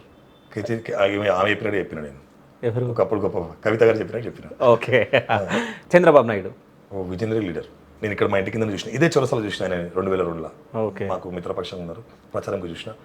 ఈ వయసులో కూడా అన్ని ఇబ్బందులు, జైలు, ఫ్యామిలీని తిడితే ఆయన దగ్గర నుంచి నేర్చుకున్నా. ఫ్యామిలీని తిడితే అగ్రెసివ్ అయ్యేటోని. ఆ వయసులో 3 సార్లు చీఫ్ మినిస్టర్గా చేసి అంత ఓపికతోటి మళ్ళీ కూడా గవర్నమెంట్ ఫామ్ చేసి నికాసంగా మంచిగా కరించడం very strong. Okay. Revanth Reddy garu మా పార్టీలోకి వెళ్ళిపోయినోడే, మా దాంట్లోకి వెళ్ళిపోయినాడు, ఇంకేంది మావాడని చెప్తాం. మీ పార్టీ కాదు, ఆర్ఎస్ఎస్ బ్యాక్గ్రౌండ్. మీ పార్టీ కాదు, వస్తే మీ పార్టీలోకి వస్తాడేమో. Always welcome. వస్తాడా? పెద్దలు నిర్ణయిస్తారు. ఓకే. సో వస్తాడు అన్నట్టయితే అందరు బయట అంత పెద్ద నాయకునప్పుడు ఏమైనా ఇన్ఫర్మేషన్ ఉంటుంది చెప్తాను డెఫినెట్గా. ఓకే. అంటే నిజం చెప్పాలంటే ఇప్పుడు బూత్ స్టేజ్లో ఉన్న మీరు, సో ఆ ఇన్ఫర్మేషన్ మీకు వస్తుంది కదా. ఆయన రిలీజ్ అయినప్పుడు గిదే రోడ్ మీదకి వెళ్ళిపోయారు, ఇట్లా ఓయూ మీకు ఎంచిపోయాడు. ఆ రోజు ఆయన పోయినప్పుడు నేను కూడా ఆయన ఎంట పోయినా. ఆయన దగ్గర అరే ప్రశ్నించే ఇంత మంచి ఉన్న నాయకుడు ఇలా జనాలతో ఎందుకు తిట్లు పడుతున్నాను ఒక ఆలోచన ఉన్నది, అనిపిస్తుంటుంది అప్పుడు. అన్ని తెలుసు. ఒక అంటే మాలాంటి చిన్న కార్యకర్త స్థాయి నుంచి వచ్చి జెడ్పీటీసీ వచ్చి 10 సంవత్సరాలు టీడీపీలో చేరి ఎమ్మెల్యే గెలిచి మళ్ళీ 10 సంవత్సరాలు సీఎం అయితే అయ్యిండు. కానీ జనాలు కూడా మెచ్చుకోవాలి కదా, అసలు మంచి లీడర్, నైస్. సో ఫైనల్గా బండి సంజయ్ గారు హిందూ హృదయ సామ్రాట్. Okay, done. అంటే ఇప్పుడు రీసెంట్గా వాళ్ళ కొడుకు పైన ఒక కేసు రావడం జరిగింది. సో ఇదంతా ఇష్యూ జరుగుతుంది. సో దీనిపైన మీరు ఏం చెప్తారు? అంటే నిజంగా జరిగి ఉండొచ్చా, జరగకపోవచ్చా? జరిగిందో జరగకపోవడం మనం ఇంత దాని గురించి మనం మాట్లాడలేం. ఎందుకంటే కస్టడీలో ఉన్నాడు, జ్యుడిషియల్ ఎంక్వైరీ జరుగుతూ ఉంది. గొప్ప చెప్పాలి, ఎవరైనా ఉండను చట్టం ముందు ఒకరే అని చెప్పి వాళ్ళ కొడుకుని కూడా ఎన్కేసుకురాలి. ఎవరైనా సరే చట్టం ముందు సమానం, శిక్ష పడాల్సిందే అన్నాడు. ఎప్పుడు 4-5 రోజుల తర్వాత అన్నాడు. 4-5 రోజుల తర్వాత ఎందుకు అన్నాడు? ఇప్పుడు పోలీస్ స్టేషన్లో కేసు పెట్టి 8వ తారీఖు 8వ తారీఖు పెట్టి ఆమె దగ్గర నుంచి వాంగ్మూలం అంతా కరెక్ట్ తీసుకొని 2 రోజులు టైం అయితే పడుతుంది కదా. ఆమె దగ్గర ఇమీడియట్ అదే రోజు మొత్తం వాంగ్మూలం తీసుకోవాలి. సర్టిఫికెట్లు మీరే తెస్తున్నట్టు మీ మీడియానే చెప్పబట్టి సర్టిఫికెట్లు తెస్తున్నాం ఒక రోజు, తర్వాత ఆమె ఒక రోజు 21 అంటారు, ఒక రోజు పోలీస్ వాళ్ళు ఎంక్వైరీ చేసుకుంది కదా. ఇప్పుడు రాసుకుని తర్వాత అరెస్ట్ చేస్తారు. అరెస్ట్ చేసే ముందే కదా పోయి సరెండర్ అయ్యి. ఓకే, ఒకవేళ తప్పు జరిగింది అంటే శిక్ష పడాల్సిందే అని చెప్పేసి ఒకవేళ సాయి భగీరథ్కి ఒకవేళ శిక్ష పడితే సో అంటే మినిస్టర్ పదవి పోయే ఛాన్స్ ఏమైనా ఉందా? మినిస్టర్ పదవి గురించి మాట్లాడమేమో. ఆల్రెడీ ఇది ఎంతో ఏ తల్లిదండ్రులకైనా ఇటువంటిది చాలా లో అయ్యే సిచ్యువేషన్ అయినప్పుడు కూడా ఓ టైగర్ లెక్క నుంచి వచ్చి మళ్ళీ మాట్లాడిండు. అది కూడా మోడీ సభలో చెప్పిండు ఎవడైనా కానీ శిక్ష పడాల్సిందే అని. ఆల్రెడీ ఇంతకంటే శిక్ష ఇంకేం పడతాయి నాకు అంత పెద్ద సభలో. నేనున్న మీటింగ్లో, నువ్వు ఎక్కడ కూర్చున్నా అక్కడ, నేను ఇక్కడే ఉన్నా. ఆయననే మా మోడీ సభకి ఇన్ఛార్జ్, మా అధ్యక్షులతో మాట్లాడుతూ ఉన్నాడు. కాదు అంటే మోడీ సభకి ఇన్ఛార్జ్ అని అంటున్నారు మీరు. సో అప్పుడే ఈ ఇష్యూ బయటికి రావడం జరిగింది. సో ఇన్విటేషన్ కార్డులో ఇన్విటేషన్ల కార్డులో బండి సంజయ్ గారి పేరు లేదు. మా దాంట్లో మా ప్రోటోకాల్ ఇన్ఛార్జ్ల పేరు ఉండదు. ఓకే, మాకు మా పార్లమెంట్ సెగ్మెంటే జరిగినప్పుడు మా కిషన్ రెడ్డి గారి పార్లమెంట్ కాబట్టి ఆయన కరీంనగర్లో జరిగితే కరీంనగర్లో ఆయన పేరు ఉంటుంది. ఓకే, ఇది జరిగింది మా సికింద్రాబాద్ పార్లమెంట్ మా మాంకాని జిల్లాలో జరిగింది. దాని కింద అందరి పేర్లు ఉన్నాయి కదా బీజేపీ వాళ్ళే. సికింద్రాబాద్ మా ప్రోటోకాల్ అంటారు. సికింద్రాబాద్ ఎక్కడో మీ పేరు మొత్తానికి చూసి ఉండకపోవచ్చు, ఎవరెవరి పేర్లు అయితే సెంట్రల్ మినిస్టర్ పేరు ఉండాలి కదా. అంటే అప్పటికి నేను చెప్తున్నా, అదే పనికి వచ్చిన ముందు రోజు సంజయ్ గారు నా ఎదురుతో ఉన్నారు. ఆయన ఇక్కడ కూర్చున్నాను, ఆయన మీటింగ్ తీసుకుంటున్నారు. అదే రోజు ఆయనకు ఫోన్ వచ్చింది, ఎలిగేషన్ బయటకు వచ్చింది. ఆ టైంలో మేము ఎంటర్టైన్ చేయొద్దని చెప్పి నువ్వు చెప్తున్నా తెలుసు, నాకు కూడా తెలియదు, ఏకపోయి ఉండొచ్చు. ఓకే, అంతే మించి పెద్ద దానికి కంట్రవర్సీ ఏం లేదు. మీటింగ్ అంతా ఆయన ఇన్ఛార్జ్, ఆయనే తీసుకున్నాడు మీటింగ్. ఆయన 800 కార్లలో వచ్చిండు. అందుకంటే గొప్పగా నాయకుడు ఏం కావాలి, ఆయన నించున్నాడు. సో ఫైనల్గా అంటే మీరు RSS, ABVP, Bajrang Dal, so ఇవన్నీ వచ్చారు కాబట్టి నాకు ఆర్ఎస్ఎస్ మనది ప్రేయర్ ఉంటుంది. సో అదొకసారి మీరు ప్రేయర్ చేస్తే నేను చూడాలనుకుంటున్నాను. నమస్తే సదా వత్సలే మాతృభూమే త్వయా హిందూ భూమే సుఖం వర్ధితోహం మహామంగళే పుణ్యభూమే త్వత్తే పతిత్వేషాకాయ నమస్తే నమస్తే. సో ఫైనల్గా మీ సికింద్రాబాద్ ప్రజలకు కానీ మీ డివిజన్ ప్రజలకు కానీ మీరు ఏమైనా చెప్పాలనుకుంటున్నారా? ఇప్పటి వరకు సికింద్రాబాద్లో ఏ పార్టీ నాయకులున్నా జనాలు ఇక్కడ అందరినీ కూడా మా కుటుంబాన్ని ఆశీర్వదించారు. సాయి ప్రసాద్ గౌడ్గా, బీజేపీ సాయిగా యువకులు, బస్సులో ఉన్నటువంటి ఎంతోమంది ప్రజలు నాకు నమ్మి ఎంతో మంచి అపూర్వమైన ప్రేమ నాకు అందించారు. అదేవిధంగా మీ ఆశీర్వాదము, మీ ప్రేమ, మీ ఆప్యాయతలు అన్నీ కూడా మా ముందుకు తీసుకుపోతారు. సాయిని అందరూ మీ వాడిగా ఆశీర్వదిస్తారని కోరుకుంటా ఉన్నాను. భారత్ మాతాకి జై, జై శ్రీరామ్. థ్యాంక్ యూ అన్న, థ్యాంక్ యూ సో మచ్. నమస్కారం.